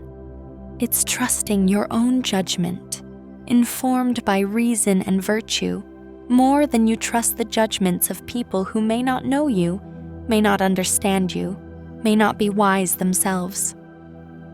And when you live this way, you discover a lightness, a freedom, a peace that approval-seeking can never provide. Because you've stopped trying to control the uncontrollable. You've stopped building your house on sand. You've found the bedrock of virtue and self-knowledge. And you're building your life there. Others' storms may rage, but you remain steady. Others' opinions may shift, but you remain grounded. This is the freedom the Stoics promised. This is the peace that awaits when you finally, truly stop caring what others think. The ancient Stoics lived through war, political upheaval, slavery, exile, persecution, and death. They faced circumstances far more challenging than most of us will ever encounter. Yet they found a way to maintain their peace, their dignity, their virtue. And the core of their resilience was this understanding about control, about virtue, about independence from external circumstances, including others' opinions. Marcus Aurelius ruled an empire while dealing with plague, military threats, political intrigue, and personal loss. He could have been consumed by the need to manage his image, to secure his legacy, to control what people thought of him. Instead, he focused on doing his duty, treating people justly, making the best decisions he could with the information he had. He wrote in his private journal, not for posterity, but for himself, reminding himself again and again of Stoic principles, of what actually mattered, of how to remain centered in the midst of chaos. Epictetus was enslaved, physically crippled, then exiled. He had every reason to be bitter, to feel powerless, to be consumed by others' treatment of him. Instead, he discovered that the one thing no one could take from him was his freedom of choice, his inner authority, his ability to judge situations according to reason and respond according to virtue. He taught that true freedom isn't about external circumstances, but about internal sovereignty. You're free when your peace doesn't depend on things you can't control. Seneca served as advisor to Nero, one of Rome's most unstable emperors. He navigated political danger daily, knowing that a wrong move could mean death. He watched people around him corrupted by power, saw friends betrayed and executed, lived with constant uncertainty. When Nero eventually ordered him to commit suicide, Seneca faced his death with calm dignity, true to his principles to the end. His letters to Lucilius, written during these dangerous years, radiate wisdom and peace because he wasn't basing his happiness on circumstances he couldn't control, including Nero's volatile opinions. These weren't people living comfortable lives in ivory towers, theorizing about philosophy. They were people dealing with real danger, real hardship, real suffering. And what they discovered was that the teachings of Stoicism worked. that focusing on virtue rather than externals actually did provide resilience and peace, that letting go of the need to control others' opinions actually was liberating. You might not be facing the challenges they faced, but you face your own challenges, the weight of others' expectations, the fear of judgment, the pressure to conform, the exhaustion of performing, the anxiety about approval, the pain of criticism or rejection. These are real struggles, even if they're not life-threatening. They affect your peace, your authenticity, your quality of life. And the wisdom the Stoics offer can help you with these struggles, just as it helped them with theirs. The principles are the same. Focus on what you control, cultivate virtue, release attachment to externals. Find your peace in living well rather than in being well regarded. Judge yourself by meaningful standards rather than by others' arbitrary opinions. You can do this. You can learn to stop caring so much about what others think, not by becoming hard or isolated or indifferent to others' well-being, but by distinguishing between what matters and what doesn't, by building your peace on a foundation that others can't shake, by living according to your own understanding of what's good and right, rather than according to the crowd's ever-shifting judgments. It won't happen instantly. Old habits of thought are deeply ingrained. You'll catch yourself seeking approval, fearing judgment, modifying yourself to fit others' expectations. That's okay. Notice it. Question it. Gently redirect your attention to what you can control. Remind yourself of what matters. Return to virtue. Over time, with practice, the old patterns will weaken and new patterns will grow stronger. You might start small. Maybe you share an opinion you've been holding back because you were worried about disagreement. Maybe you make a choice based on your values rather than on what will impress others. Maybe you post something on social media without obsessively checking for likes and comments. Maybe you respond to criticism by examining whether it's valid, rather than automatically defending yourself or feeling devastated. Each small act of choosing freedom over fear, authenticity over approval, virtue over validation, strengthens your independence. Each time you let go of others' opinions and come back to your own center, you build resilience. Each moment you focus on being good rather than looking good, you move toward the life the Stoics described. A life of inner freedom, genuine peace, real dignity. This is your birthright as a thinking being. You have the capacity for reason. You can examine your beliefs and choose better ones. You can question your assumptions and align yourself with truth. You can train your mind to focus on what matters and release what doesn't.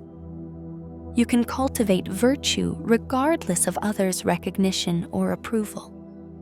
You can be yourself, fully and authentically, without apology or pretense. The Stoics invite you to claim this freedom, not someday when conditions are perfect, but now, in this moment. You can choose right now to care less about what others think and more about who you actually are and who you're becoming. You can decide right now that your worth isn't determined by others' opinions, but by your own character and effort. You can recognize right now that you've been carrying a burden that was never yours to carry. And then you can set it down. You can release the weight of others' judgments. You can let go of the exhausting work of image management. You can stop performing and start simply being.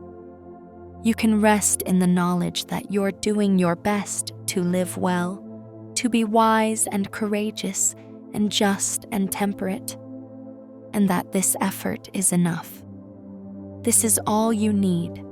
This is what matters. The approval of others, nice as it might be, is just icing. The cake is virtue, is character, is living according to your values. You can have a good life, a meaningful life, a peaceful life, whether or not others recognize or appreciate it. In fact, you can have an even better life when you stop making their recognition the goal, because then you're free to actually pursue what matters, rather than chasing an ever-moving target of approval. This freedom is available to you. The ancient Stoics proved it's possible. They lived it. They taught it. They passed it down through the centuries, these teachings tested by hardship and confirmed by experience. And now these teachings are here for you, offering a path out of the prison of others' opinions and into the open space of authentic living. You don't need to be perfect at this. You don't need to never care what anyone thinks. You're human. Social connection matters. But you can care in a lighter way, a freer way. You can value genuine feedback while releasing the need for constant approval. You can appreciate connection while refusing to compromise your authenticity for it. You can be part of communities while maintaining your own judgment and values. The Stoic path is a middle way between isolation and dependence, between arrogance and servility, between rigid independence and shapeless conformity. It's being yourself while respecting others, standing in your truth while remaining open to growth, living by your values while treating others with kindness, focusing on what you control while accepting what you don't. This path takes courage. It's countercultural. It's easier in some ways to just go with the flow, to shape yourself to fit expectations, to seek approval and avoid judgment. But that ease is superficial and temporary. The exhaustion, the anxiety, the feeling of losing yourself, these costs accumulate. They drain your energy and your peace. They leave you feeling hollow, like you're living someone else's life, or playing a role that doesn't fit. The Stoic path is harder at first, but easier in the long run. It takes effort to break old habits, to face fears, to stand independently. But once you've found that inner freedom, once you've built your peace on virtue rather than on validation, you have something that can't be taken from you. You have a foundation that holds through all circumstances. You have a life that's genuinely yours.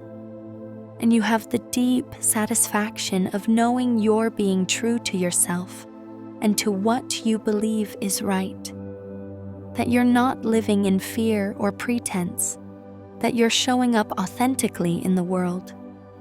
That you're doing your part, contributing what you can, being as good as you can be, regardless of whether others notice or applaud. This is the life worth living. This is eudaimonia, human flourishing, the good life. Not a life without challenges or criticism, but a life lived with virtue, with courage, with authentic self-expression. A life where your peace comes from within rather than from without. Where your worth is inherent rather than earned. Where you're free to be yourself because you've stopped needing everyone's approval. The Stoics believed this life is possible for anyone willing to practice the principles, not just for philosophers or emperors or exceptional people, but for anyone, for you. Right where you are, with whatever challenges you face, you can begin. You can start noticing when you're seeking approval or fearing judgment. You can start questioning those patterns. You can start choosing differently. You can start building your life on virtue rather than on validation. And gradually, one choice at a time, one moment at a time, you can become freer, lighter, more peaceful, more yourself. This is the promise of Stoicism. This is what awaits when you truly stop caring what others think. As you drift toward sleep now, let these truths settle into your awareness. You don't control what others think of you. You never did. You never will. And that's okay. That's liberating. You can let go of that burden. You can stop that exhausting work. You can rest in the knowledge that your worth is inherent, that your peace comes from virtue, that your life is yours to live according to your own understanding of what's good and right. Others will have opinions. Let them. Their opinions belong to them. They arise from their own perspectives, their own limitations, their own confusion. They don't determine your reality. They don't define your worth. They're just noise, just weather, just passing phenomena that don't need to disturb your inner calm. What matters is how you judge yourself. Are you trying to be wise? Are you cultivating courage? Are you treating others justly? Are you practicing temperance? These are the questions that matter, and only you can answer them. Only you can cultivate these virtues. Only you can choose, in each moment, to live according to your values or to compromise them for approval. Choose your values. Choose authenticity. Choose freedom. Choose to be yourself, imperfect and genuine and trying. Choose to let others think whatever they're going to think while you focus on being good, rather than looking good. Choose inner peace over external validation. Choose virtue over reputation. This choice is always available. In every moment, in every interaction, in every challenge. You can ask yourself, am I seeking approval or living authentically? Am I afraid of judgment or grounded in my values? Am I performing or being myself? And in every moment, you can choose the path of freedom. The Stoics walked this path before you. They proved it's possible. They left signposts and teachings to help you find your way. And now you can walk it too, claiming the freedom that's always been yours, releasing the burden that was never yours to carry. Stepping into the life that's waiting for you on the other side of caring what others think. Sleep now, knowing that you're enough. Knowing that your worth doesn't depend on others' opinions. Knowing that you can be yourself, speak your truth, live your values, whether anyone approves or not.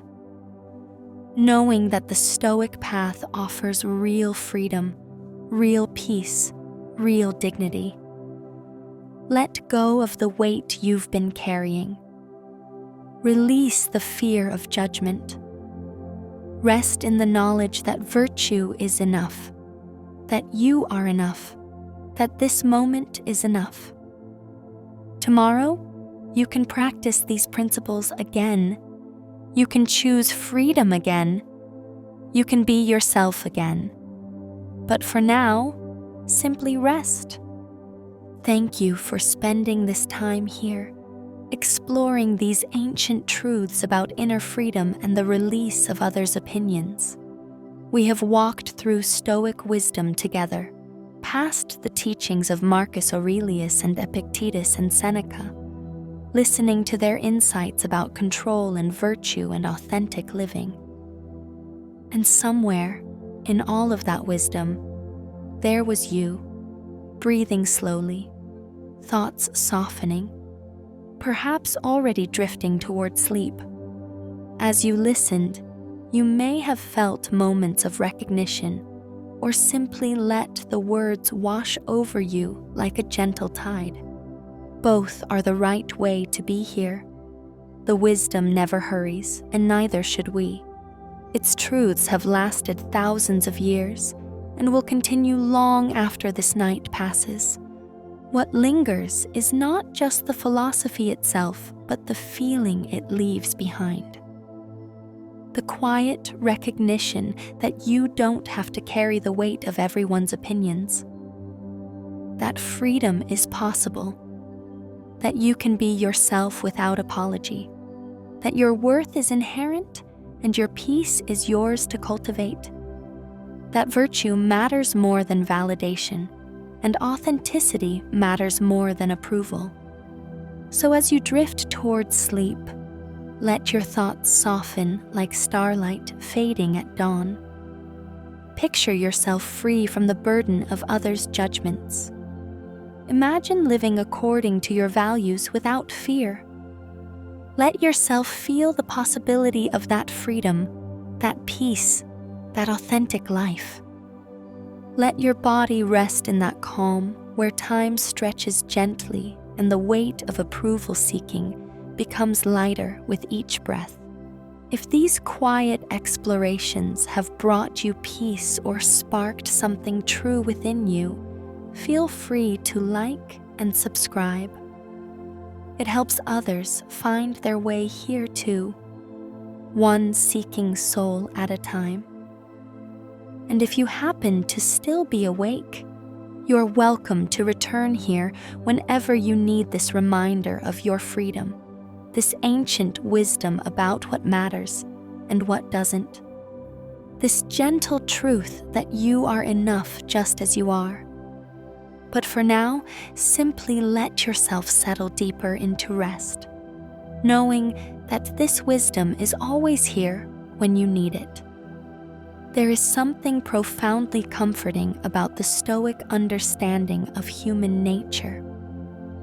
The Stoics recognized that we are rational beings capable of wisdom, but they didn't demand perfection.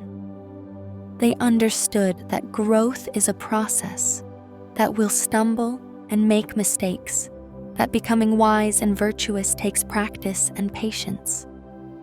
They weren't harsh judges demanding flawless performance. They were compassionate guides offering a realistic path toward improvement.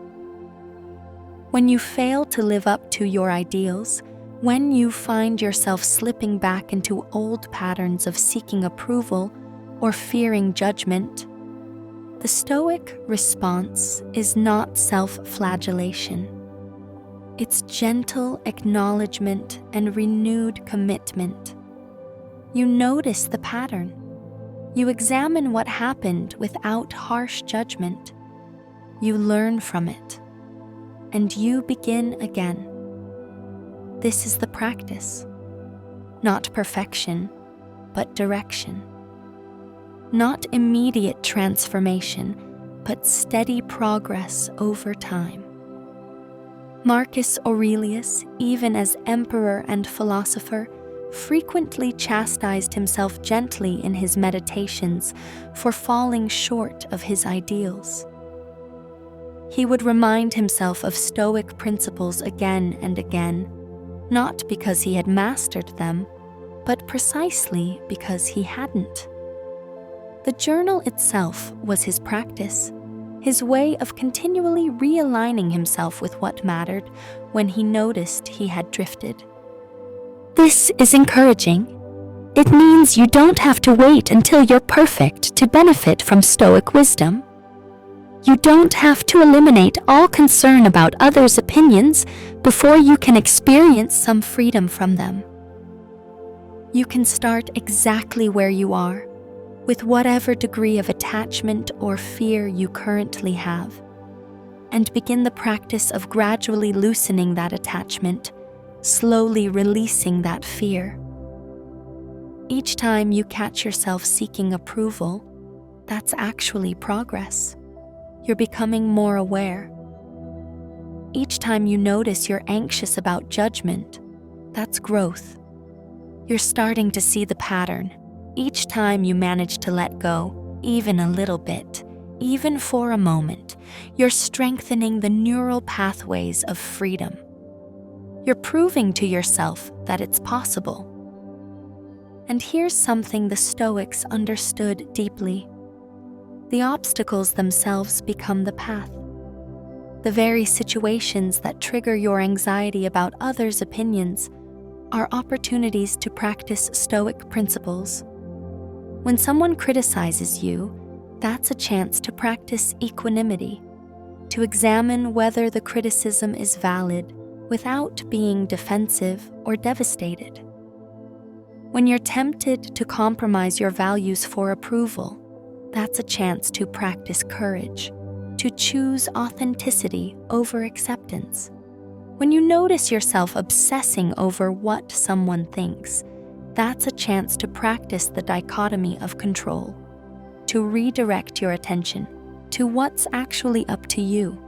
The Roman Stoics had a saying, later popularized in Ryan Holiday's work: "The obstacle is the way. What stands in your path becomes the path itself." The challenges you face in releasing others' opinions aren't impediments to your practice. They are your practice. They're the gymnasium where you exercise virtue, where you build strength, where you discover what you're capable of. This reframing is powerful. Instead of seeing social anxiety or approval seeking as problems to be ashamed of, you can see them as opportunities for growth. Instead of getting frustrated when old patterns resurface, you can recognize them as invitations to practice. The very things you struggle with become your teachers, showing you where you still have work to do and giving you chances to do that work. Consider the analogy of physical exercise. When you're lifting weights, the resistance isn't the problem. The resistance is what builds muscle. The difficulty is the point. If the weight were light, you wouldn't grow stronger. Similarly, the difficulties you face in letting go of others' opinions aren't obstacles to your growth. They're the necessary resistance that makes growth possible. Every time you feel that flutter of anxiety about what someone thinks, you have a choice. You can spiral into worry and people-pleasing, or you can pause, breathe, and practice Stoic principles. You can ask yourself, is their opinion within my control? Is my worth determined by their judgment? What would wisdom, courage, justice, and temperance look like in this moment?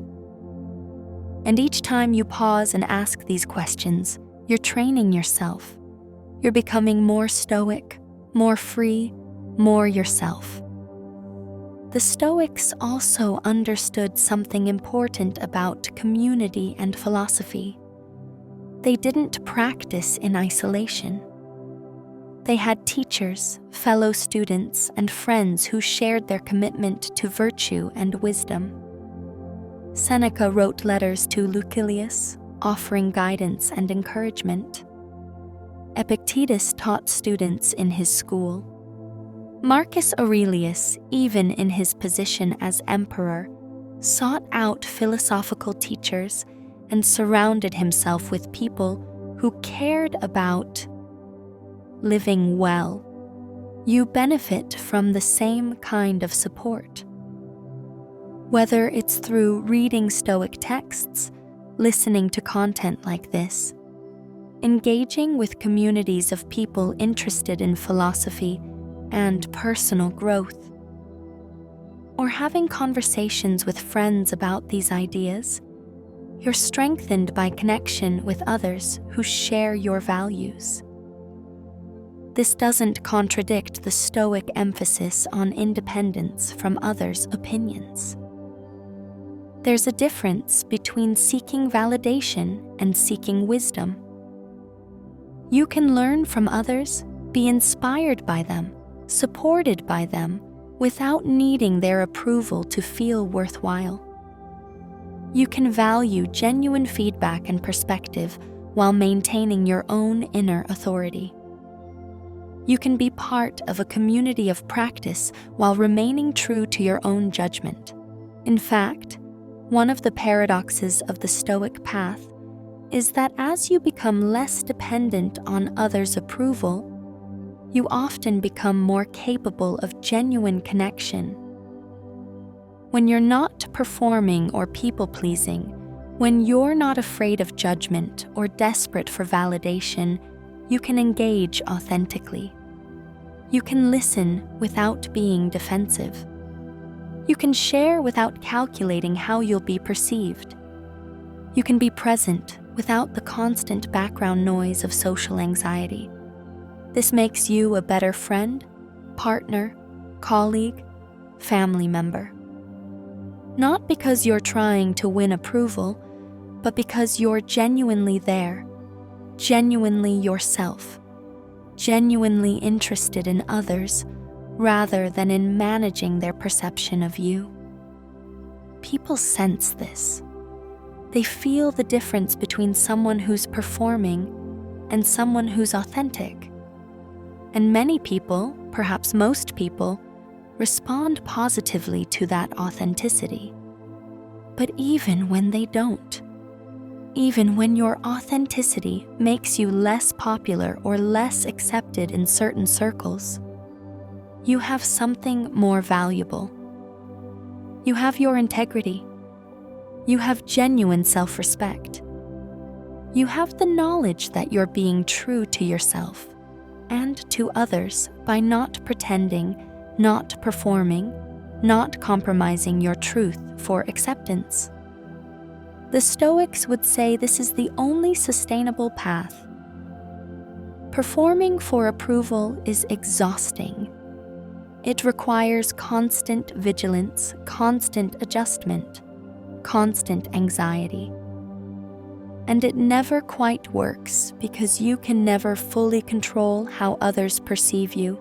No matter how carefully you craft your image, someone will misunderstand. Someone will disapprove. Someone will judge you harshly. The performance never ends, and the anxiety never fully subsides. But living authentically, living according to virtue, this is sustainable. It requires effort, certainly. It requires courage and wisdom and self-examination. But it doesn't require you to be someone you're not. It doesn't demand constant monitoring of others' reactions. It doesn't leave you exhausted from maintaining a facade. You can simply be yourself, doing your best to be good, and let that be enough. There is a deep rest in this, a profound peace that comes from releasing the burden of managing others' perceptions and simply focusing on being the kind of person you want to be. When you lie down at night, you're not tormented by anxiety about what people think or regret about compromises you made for approval. You can rest in the knowledge that you were yourself today, that you lived according to your values, that you did your best to be wise and courageous and just and temperate. This rest, this peace is available to you, not as some distant goal you'll achieve someday, but as a possibility in each moment. Every time you choose authenticity over approval, you taste this freedom. Every time you focus on virtue rather than validation, you experience this peace. And gradually, with practice, these moments of freedom and peace become more frequent, more sustained, until they become your baseline rather than occasional exceptions. The ancient Stoics lived in a very different world from ours, but human nature hasn't changed. We still struggle with the same fundamental challenges they did. We still get caught up in seeking approval, fearing judgment, caring too much about others' opinions. We still sometimes lose ourselves in trying to be what others want us to be. We still suffer from the anxiety and exhaustion that comes from making externals the foundation of our peace. And the wisdom they discovered is still true, still applicable, still liberating. You can focus on what you control and release what you don't. You can cultivate virtue regardless of whether others recognize it. You can be yourself without needing everyone's approval. You can find peace that doesn't depend on external circumstances or others' judgments. This wisdom has survived 2,000 years because it works. Not as magic or quick fix, but as a genuine path toward freedom and peace. The Stoics proved it through their own lives, through hardships that would have broken many people. And countless others since then have discovered the same truth, that inner freedom is possible, that peace grounded in virtue is sustainable, that you can live well regardless of what others think. Now this wisdom is here for you, in this moment, in your life, with your challenges, your relationships, your specific struggles, with approval and judgment. The principles apply, the practices work, the freedom is available.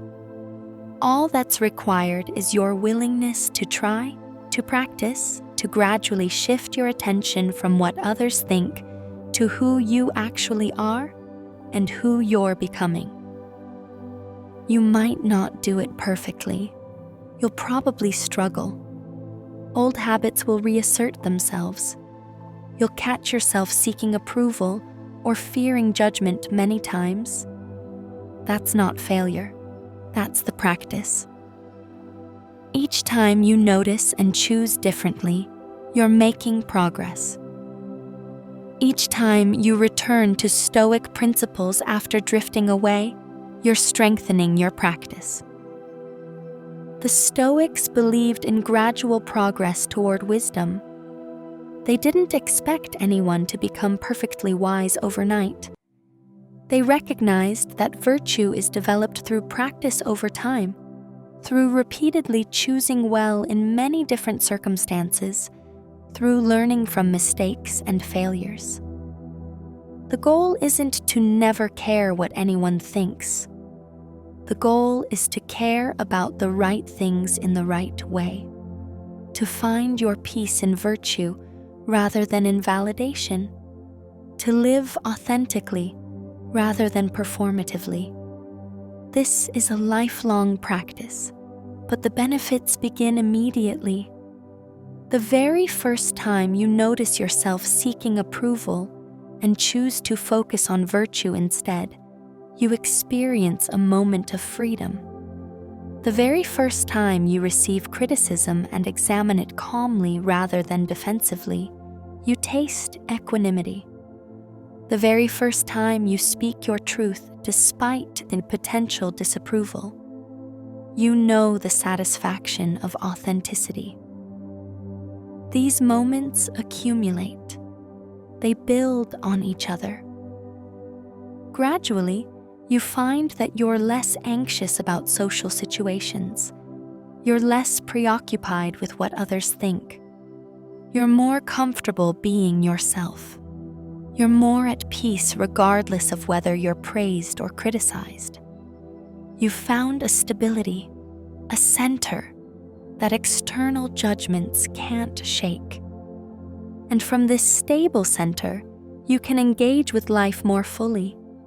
You can take risks, try new things, express yourself creatively, stand up for what's right. Not because you're sure everyone will approve, but because you've stopped needing everyone's approval. You can fail without being devastated. You can succeed without being inflated. You can simply be yourself, learning and growing and contributing what you can.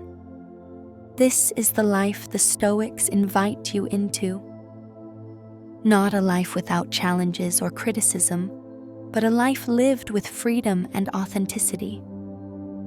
Not a life where everyone always approves, but a life where you don't need everyone's approval to be at peace. Not a life of isolation or indifference, but a life of genuine connection grounded in authenticity rather than performance. The path is here. The wisdom is available. The practices work.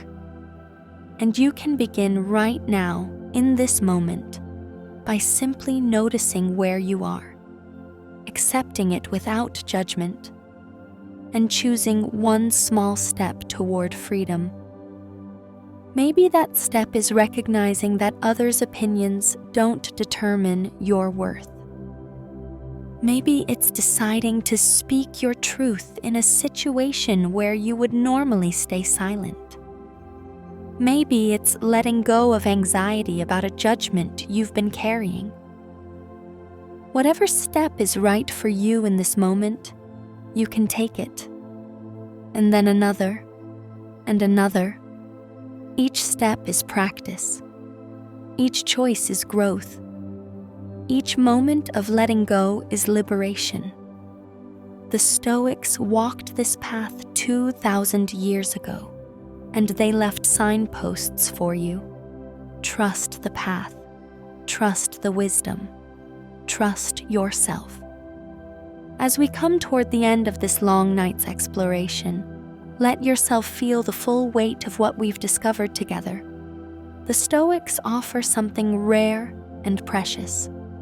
A philosophy that actually works, that provides real tools for real freedom, that transforms how you relate to yourself and others and the world. This isn't abstract theory or wishful thinking. It's practical wisdom tested by centuries of human experience. The core insight is simple but profound. You don't control what others think of you, and your peace shouldn't depend on it. Your worth is inherent, not earned through performance or proven through others' approval. Virtue, character, living according to reason and wisdom, this is what matters. This is what's within your control. This is what will sustain you through all circumstances. Everything else, all the externals, including reputation, are what the Stoics called indifference. Nice to have perhaps, but not necessary for a good life. You can prefer to have a good reputation, just as you can prefer to be healthy or comfortable. But you don't stake your happiness on these things because they're not fully within your control, and they're not what ultimately determines whether you're living well. What determines whether you're living well is whether you're cultivating wisdom, courage, justice, and temperance.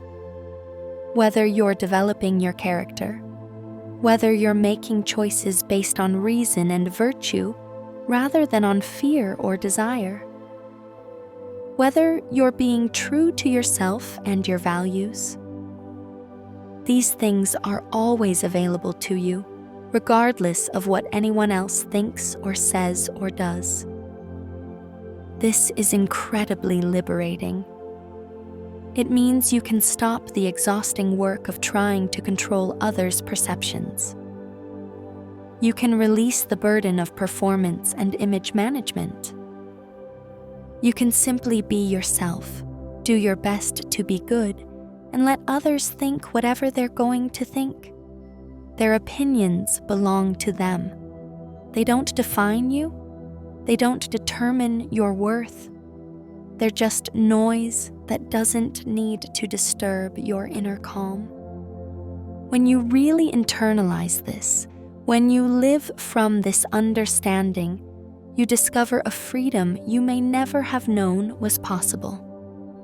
You can walk into any situation without anxiety about judgment, because you're not basing your peace on whether people approve. You can speak your truth without fear, because you've decided that authenticity matters more than acceptance. You can make difficult choices without being paralyzed by concern about criticism, because you're guided by your values rather than by others' opinions. This doesn't mean you become arrogant or dismissive of all feedback. The Stoics emphasized the importance of being open to valid criticism, of learning from others, of recognizing that you don't have all the answers. But there's a difference between being open to feedback and being enslaved by others' judgments. You can consider what others say without making their approval the foundation of your self-worth. You can learn from criticism without being destroyed by it. The key is maintaining that inner authority, that ability to judge yourself according to the standard of virtue rather than according to others' shifting opinions. You ask yourself, am I being wise? Am I being courageous? Am I being just? Am I being temperate? If the answer is yes, or if you're genuinely trying even when you fall short, then you can be at peace. You don't need others to validate your efforts. You don't need external recognition of your worth. You know, in your own conscience, that you're doing your best to live well. And when you live from this place, you often find that your relationships improve.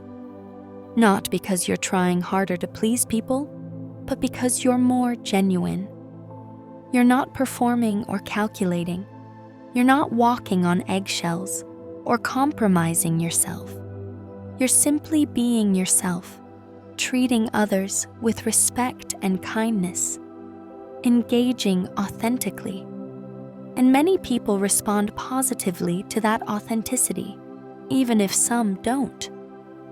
But whether they respond positively or negatively, you're okay.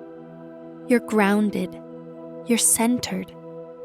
You've found a peace that doesn't depend on external validation. You've discovered that you can be happy, fulfilled, at peace, regardless of whether everyone likes you or approves of you. This is true freedom. The Stoic path doesn't promise that you'll never care at all what others think. You're human. Social connection matters. You'll still feel the sting of criticism or the warmth of praise. But these external judgments won't control you. They won't determine your peace. They'll be like weather, like waves on the ocean. You notice them, you feel them, but they don't disturb your depths. You remain centered, grounded in virtue, focused on what you can control. This is the promise of Stoicism. This is what awaits when you practice these principles. Not perfection, not immunity from all social pain, but genuine resilience. Real freedom, deep peace. the ability to be yourself without apology, to live according to your values without compromise, to stand independently while remaining connected, to care about being good without needing to be seen as good. You can have this. It's not reserved for ancient philosophers or exceptional people. It's available to anyone willing to practice, anyone willing to question their attachments to others' opinions, anyone willing to focus on virtue rather than validation, anyone willing to build their peace on what they can control rather than on what they can't. And the practice begins with simple awareness. Noticing when you're seeking approval, noticing when you're anxious about judgment, noticing when you're compromising yourself for acceptance. Just noticing without harsh judgment, but with clear recognition of the pattern. And then, in that moment of awareness, you have a choice. You can continue the old pattern, or you can choose differently. You can seek approval, or you can seek virtue. You can fear judgment, or you can rest in your own assessment of yourself. You can perform, or you can be authentic. Each choice, each moment, each practice session builds your capacity for freedom. Gradually, almost imperceptibly, you change. You find yourself less anxious in social situations, less preoccupied with others' opinions, more comfortable with yourself, more at peace. The old patterns don't disappear completely, but they lose their grip. They become less frequent, less intense, less controlling. And the new patterns, the patterns of freedom and authenticity, become stronger. This is the work. Not dramatic transformation, but steady growth. Not perfection, but progress. Not the elimination of all concern about others, but the cultivation of independence from their judgments. It happens gradually, through practice, through repeatedly returning to Stoic principles when you drift, through choosing virtue over validation again and again until virtue becomes your default. The Stoics believed in the power of practice to transform us. They knew that we become what we repeatedly do. If we repeatedly seek approval, we become dependent on it. If we repeatedly practice independence, we become free. If we repeatedly choose authenticity, we become ourselves. The choices we make in small moments accumulate into the person we become and the life we live. So choose wisely, choose freedom, choose authenticity, choose to build your peace on virtue rather than on validation. Choose to be yourself rather than who you think others want you to be. Choose to stand in your truth even when it's unpopular. Choose to treat others well while releasing the need for their approval. Choose the Stoic path. And know that you're not alone on this path. The ancient Stoics walked it before you. Countless others have walked it since. And you can walk it too, step by step, choice by choice, practice by practice, gradually claiming the freedom that's always been yours, releasing the burden that was never yours to carry, becoming more fully yourself with each passing day. The wisdom is here. The practices are available. The freedom is possible. All that's required is your willingness to begin, to try, to practice, to gradually shift your attention from what others think to who you actually are and who you're becoming. And as you make that shift, as you release the weight of others' opinions and focus on cultivating your own character, you'll discover a peace and freedom you may never have thought possible. This peace, this freedom, is yours to claim. Not someday when conditions are perfect, but now, in this moment. By choosing to let go of what you cannot control and focus on what you can. By choosing virtue over validation. By choosing yourself, your authentic self, your best self, regardless of whether everyone approves. The Stoics lived this wisdom. They proved it works. And now it's here for you, offering a path out of the prison of others' opinions and into the open space of authentic living, genuine peace, real freedom. Walk this path, practice these principles, claim this freedom. It's yours. Let yourself rest now in this wisdom, in this possibility, in this freedom. Let the weight of others' judgments fall away like leaves from autumn trees. Let yourself simply be, without performance or pretense, without anxiety or fear. Let the peace of Stoic wisdom settle into your awareness, like soft light filling a room. You are enough. You have always been enough. Your worth is inherent, not earned. Your peace is yours to cultivate, not dependent on others' approval. Your life is yours to live, according to your own understanding of what's good and right. This is the truth the Stoics discovered. This is the freedom they offer you. Rest in this truth.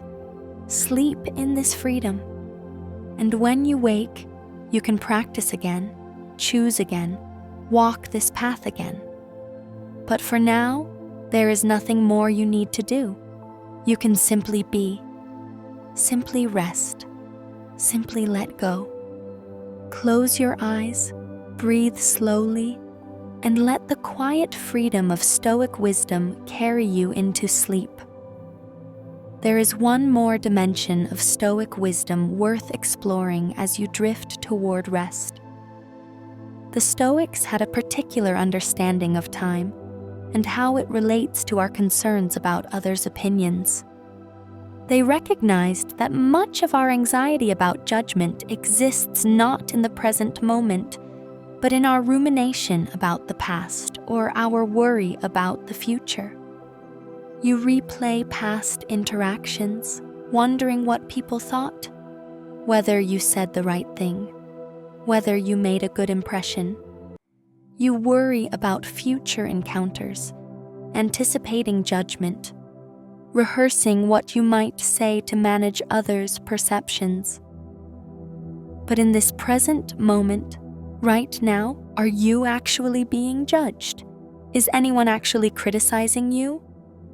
Most likely not.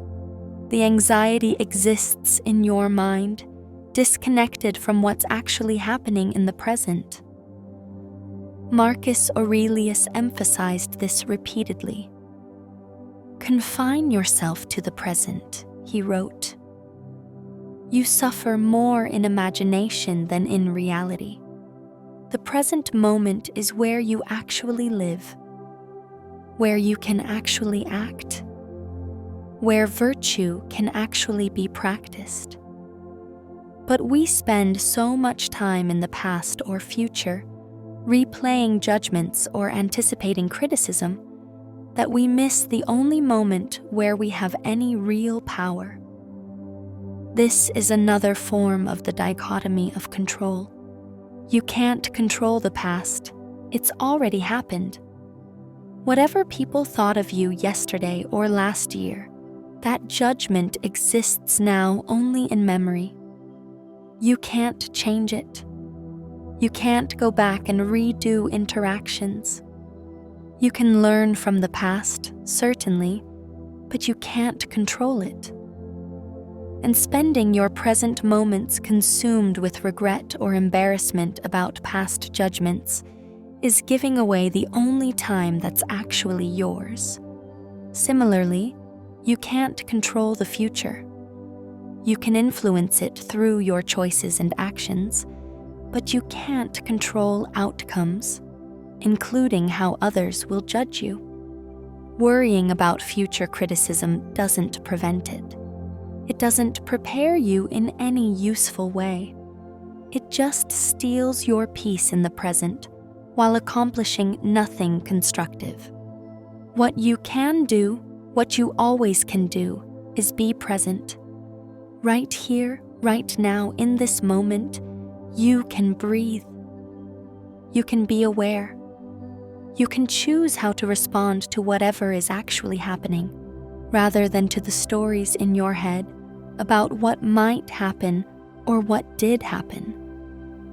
You can practice virtue in this moment without worrying about whether anyone will notice or approve. This practice of presence is deeply aligned with Stoic philosophy. It's about accepting reality as it is, responding with virtue, and releasing attachment to things you can't control.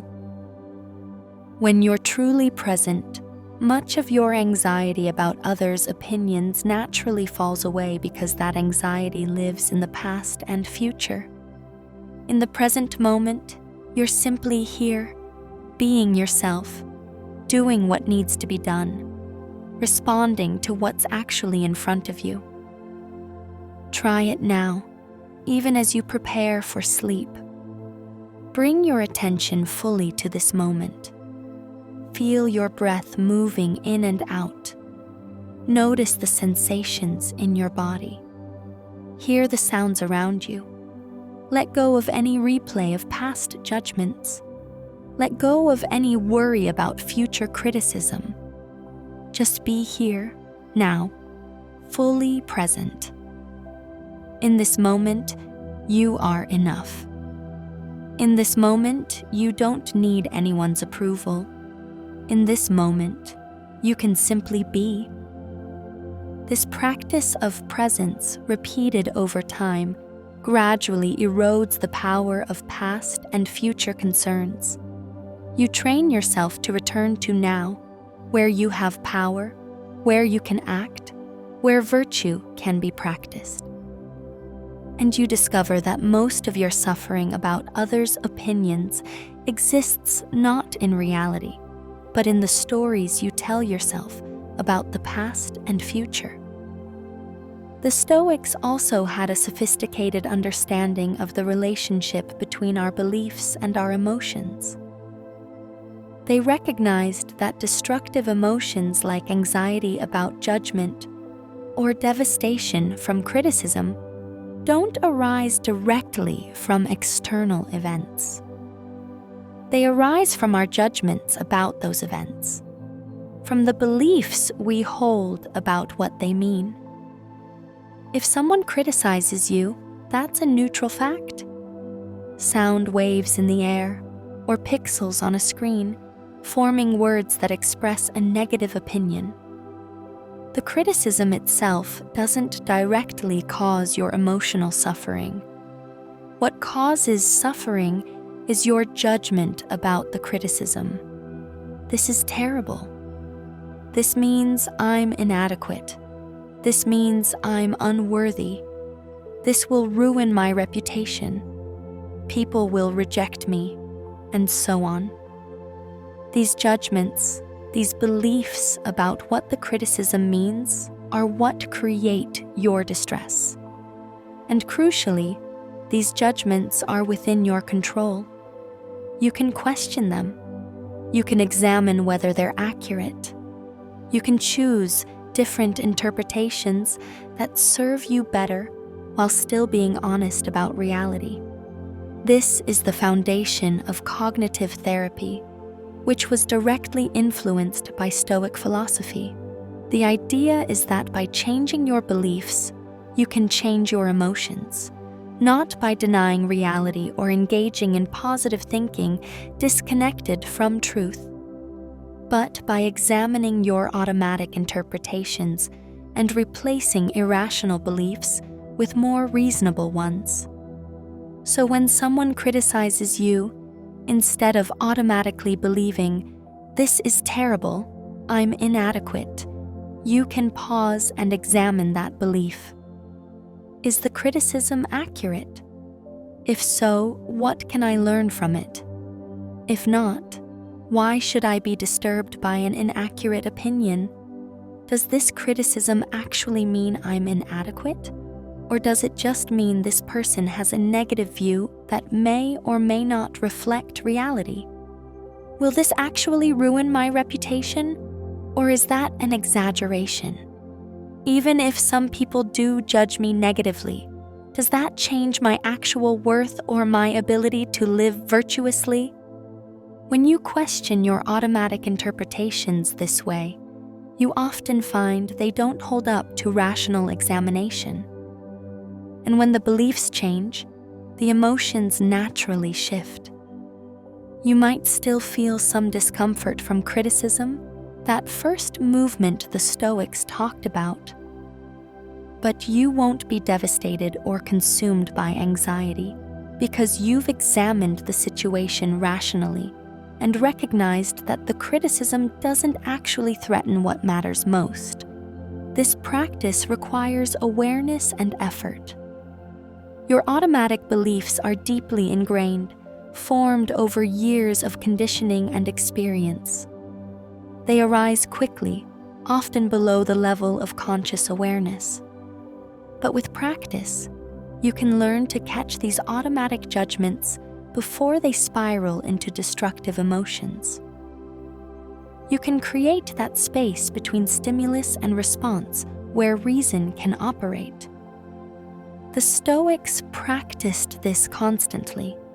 Marcus Aurelius's meditations are full of him reminding himself to question his initial impressions, to examine his beliefs, to interpret events in ways that preserve his equanimity. When something seemed bad, he would remind himself, "It's not the thing itself that disturbs me, but my judgment about it. And I have the power to change that judgment." You have that same power. When you notice yourself anxious about others' opinions, you can examine the beliefs underlying that anxiety. When you feel hurt by criticism, you can question whether the interpretation causing that hurt is actually true and necessary.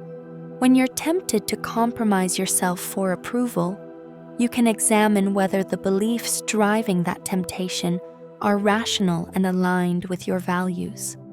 This isn't about denying your feelings or forcing yourself to believe things that aren't true.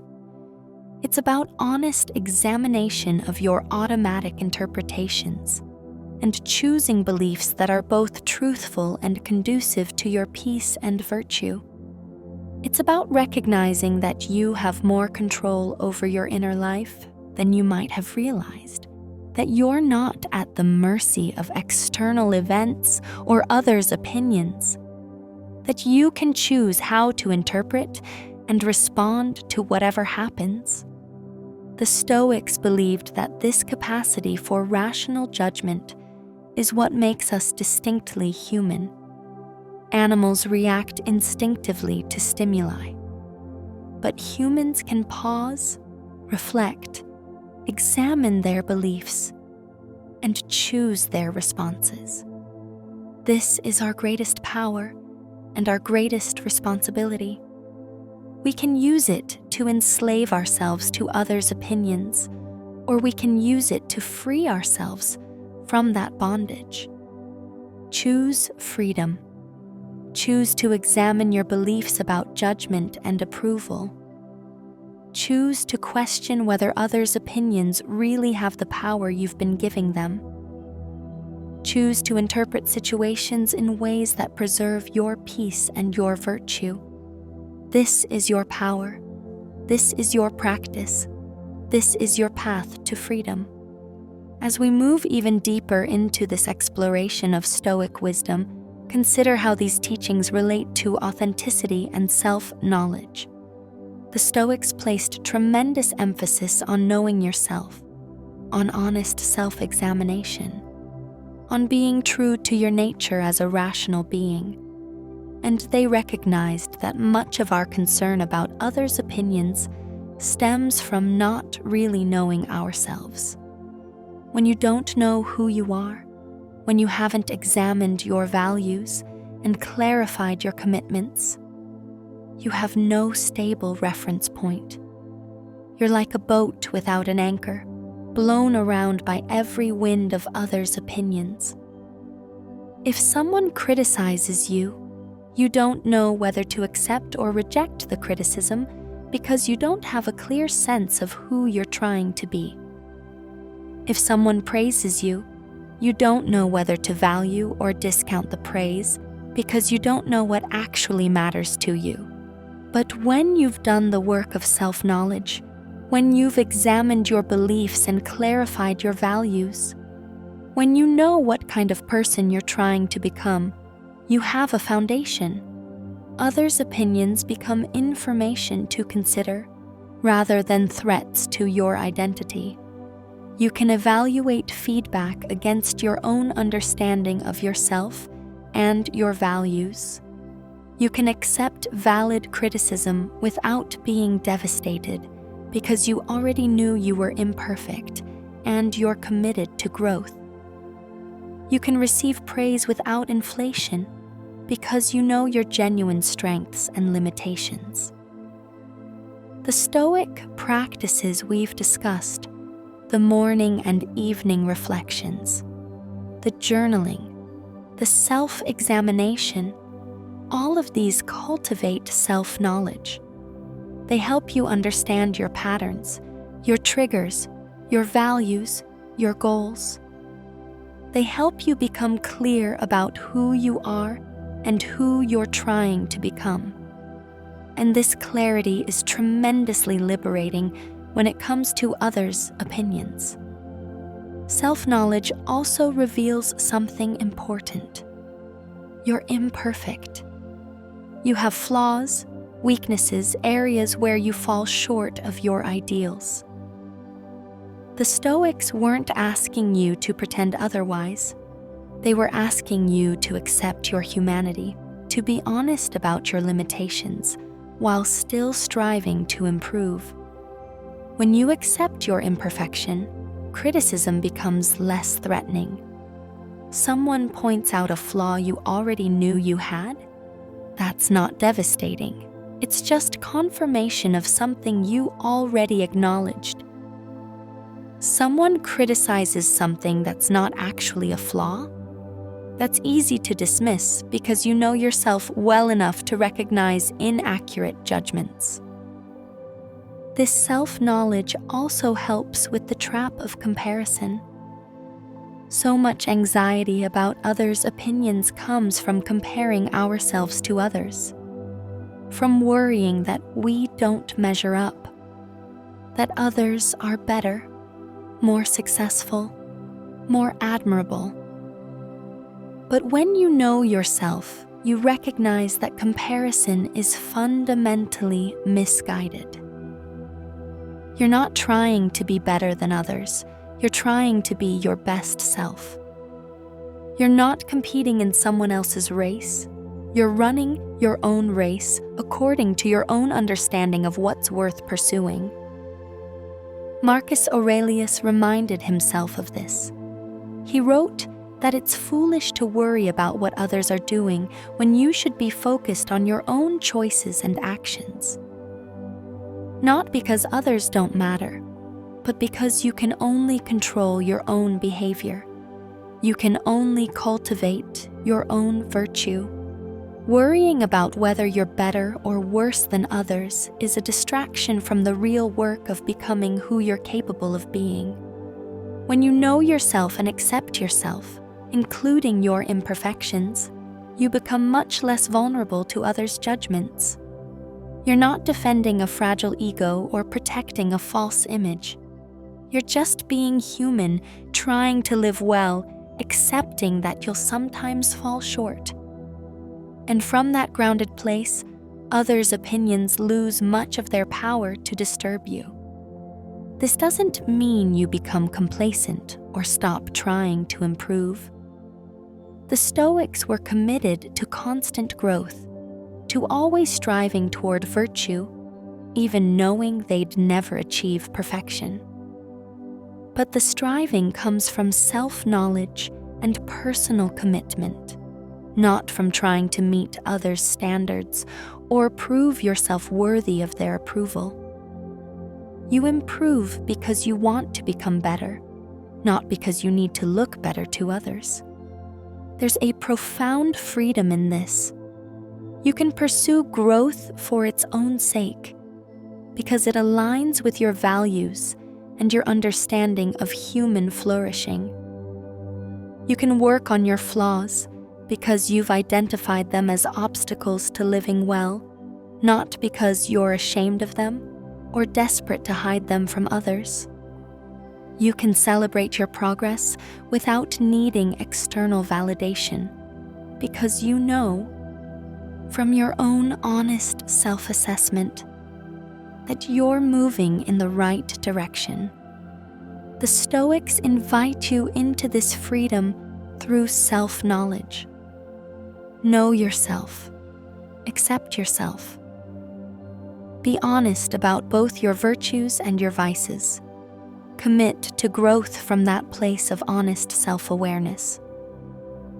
And watch as others' opinions gradually lose their power to control you, replaced by your own inner authority, grounded in self-knowledge and commitment to virtue. As you rest here, as your breathing slows and your thoughts soften, let yourself feel the possibility of this self-knowledge, this self-acceptance, this inner authority. You don't need to prove anything to anyone. You don't need to hide your imperfections or perform for approval. You can simply be yourself, honestly and fully, working to become better while accepting where you are. This is enough. You are enough. The Stoics also understood something profound about human interconnection and our role in the larger whole. They recognized that we're not isolated individuals, but parts of a larger community, participants in the unfolding of nature, citizens of the cosmos. This perspective both grounds their ethics and offers another way to think about others' opinions. When you see yourself as part of a larger whole, certain things become clear. You're not the center of everything. Your concerns, including your reputation, are small in the context of the larger community and the vastness of nature. This isn't meant to diminish you, but to give perspective. What seems like a huge crisis, some criticism or judgment that feels devastating, is actually quite small when you zoom out to see the bigger picture. Marcus Aurelius practiced this regularly with what's sometimes called the view from above. He would imagine himself rising up, seeing his city, his empire, the world, the cosmos, and recognizing how small his individual concerns were in that vast context. This didn't make him indifferent or nihilistic. It gave him perspective. It helped him distinguish what truly mattered from what was trivial.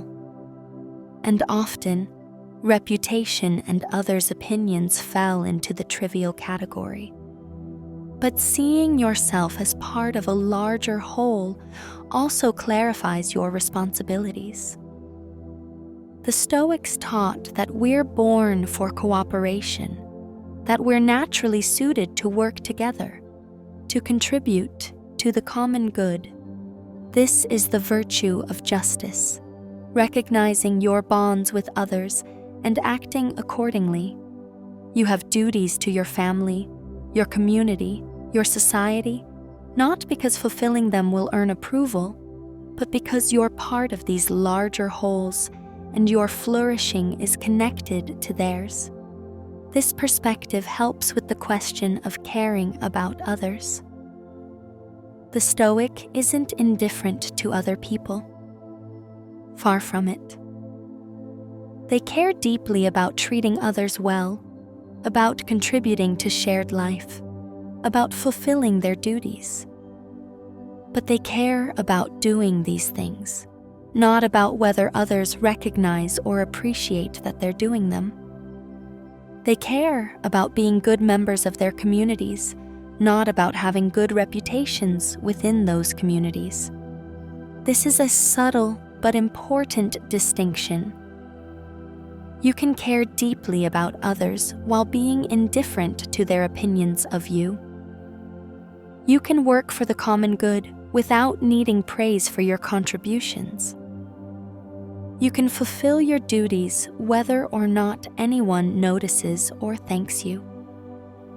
Your motivation comes from recognizing your place in the larger whole and choosing to play your part well, not from seeking validation or building status. Marcus Aurelius, as emperor, had tremendous responsibilities to the Roman people. He took these seriously, worked tirelessly to govern justly, made difficult decisions for the good of the empire. But he didn't do this to be loved or admired by the people. He did it because it was his role, his duty, his part to play in the larger whole. And he maintained his peace regardless of whether the people appreciated his efforts or criticized his decisions. You can apply this same principle to your roles and relationships. You're part of various wholes, families, workplaces, communities, society. You have responsibilities within these contexts, and you can fulfill those responsibilities, contribute what you can, play your part well, without needing constant approval or recognition. You do it because it's right, because it's your role, because you're part of something larger than yourself. This perspective actually enriches your relationships and contributions. When you're not seeking approval, you can be more genuinely helpful. You can give without expectation of return. You can contribute without needing credit. You can support others without calculating how it will affect your reputation. Your actions become purer, more aligned with genuine care, rather than with self-interest disguised as generosity. And paradoxically, when you contribute from this place of genuine service rather than approval seeking, people often appreciate it more. They sense the difference between someone helping because they genuinely care and someone helping to look good. They respond to authentic generosity with gratitude, even if that gratitude isn't why you did it. But even if they don't appreciate it, even if your contributions go unnoticed or unacknowledged, you're okay. Because you weren't doing it for recognition.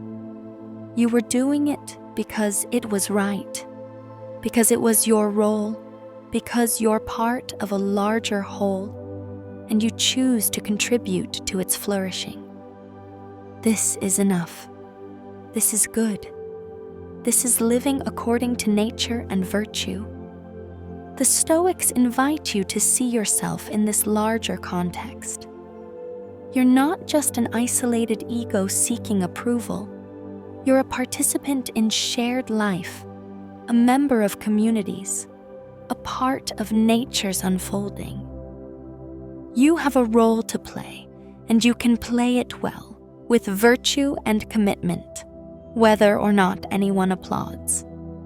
This is your contribution. This is your meaning. This is enough. Let yourself feel this connection to something larger than yourself. Feel how you're part of your family, your community, your world. Feel your responsibilities within these contexts, and feel how fulfilling these responsibilities with virtue and care is its own reward, requiring no external validation. You can simply be a good member of these larger wholes, contributing what you can, playing your part. This is living well. This is enough. As we near the close of this long exploration, there's one more gift the Stoics offer, the gift of perspective on your own mortality. This might seem strange to discuss as you prepare for sleep, but the Stoics found that contemplating death was actually life-affirming, clarifying, liberating. The practice of memento mori, remembering that you will die, serves many purposes. It helps you appreciate the present moment. It clarifies priorities. It puts trivial concerns in perspective. And it's particularly powerful when it comes to releasing concern about others' opinions. When you remember that your time is limited, that one day you'll be gone, and all of this will be over, the question becomes sharp. How do you want to spend your precious days? Do you want to spend them anxious about what people think? Do you want to waste your energy on managing your image? Do you want to compromise your authenticity for approval? Or do you want to live fully, honestly, authentically, according to your values, making your unique contribution while you can? Death puts everything in perspective. 100 years from now, will it matter what people thought of you today? Will anyone even remember the judgment you're so worried about? In the vast context of time, most of our concerns about reputation and approval shrink to nothing. They're revealed as the trivial distractions they are. This doesn't mean your life doesn't matter. It means what matters is how you live it, not how others judge it. Your character, your choices, your impact on the people and world around you, these things have significance. But others' opinions, fleeting, temporary, ultimately inconsequential. Marcus Aurelius meditated on this frequently. He would remind himself that emperors and slaves alike end up as dust, that fame is worthless, that only virtue endures. He would think about all the people throughout history who desperately sought recognition and are now completely forgotten. And this helped him focus on what actually mattered: doing his duty, treating people justly, living with virtue. You can use this same practice. When you're tempted to compromise yourself for approval, imagine yourself at the end of your life. Looking back, will you be glad you did it? Will you be satisfied that you chose validation over authenticity? Or will you wish you had the courage to be yourself, to live by your values, to speak your truth? When you're anxious about someone's judgment, imagine yourself from the perspective of your death. From that vantage point, does this judgment seem important? Does it merit your anxiety and energy? Or does it seem like a trivial concern you wish you had released sooner? Memento mori isn't morbid, it's clarifying. It helps you live more fully because you're aware that time is limited. It helps you prioritize what matters because you know you won't be here forever.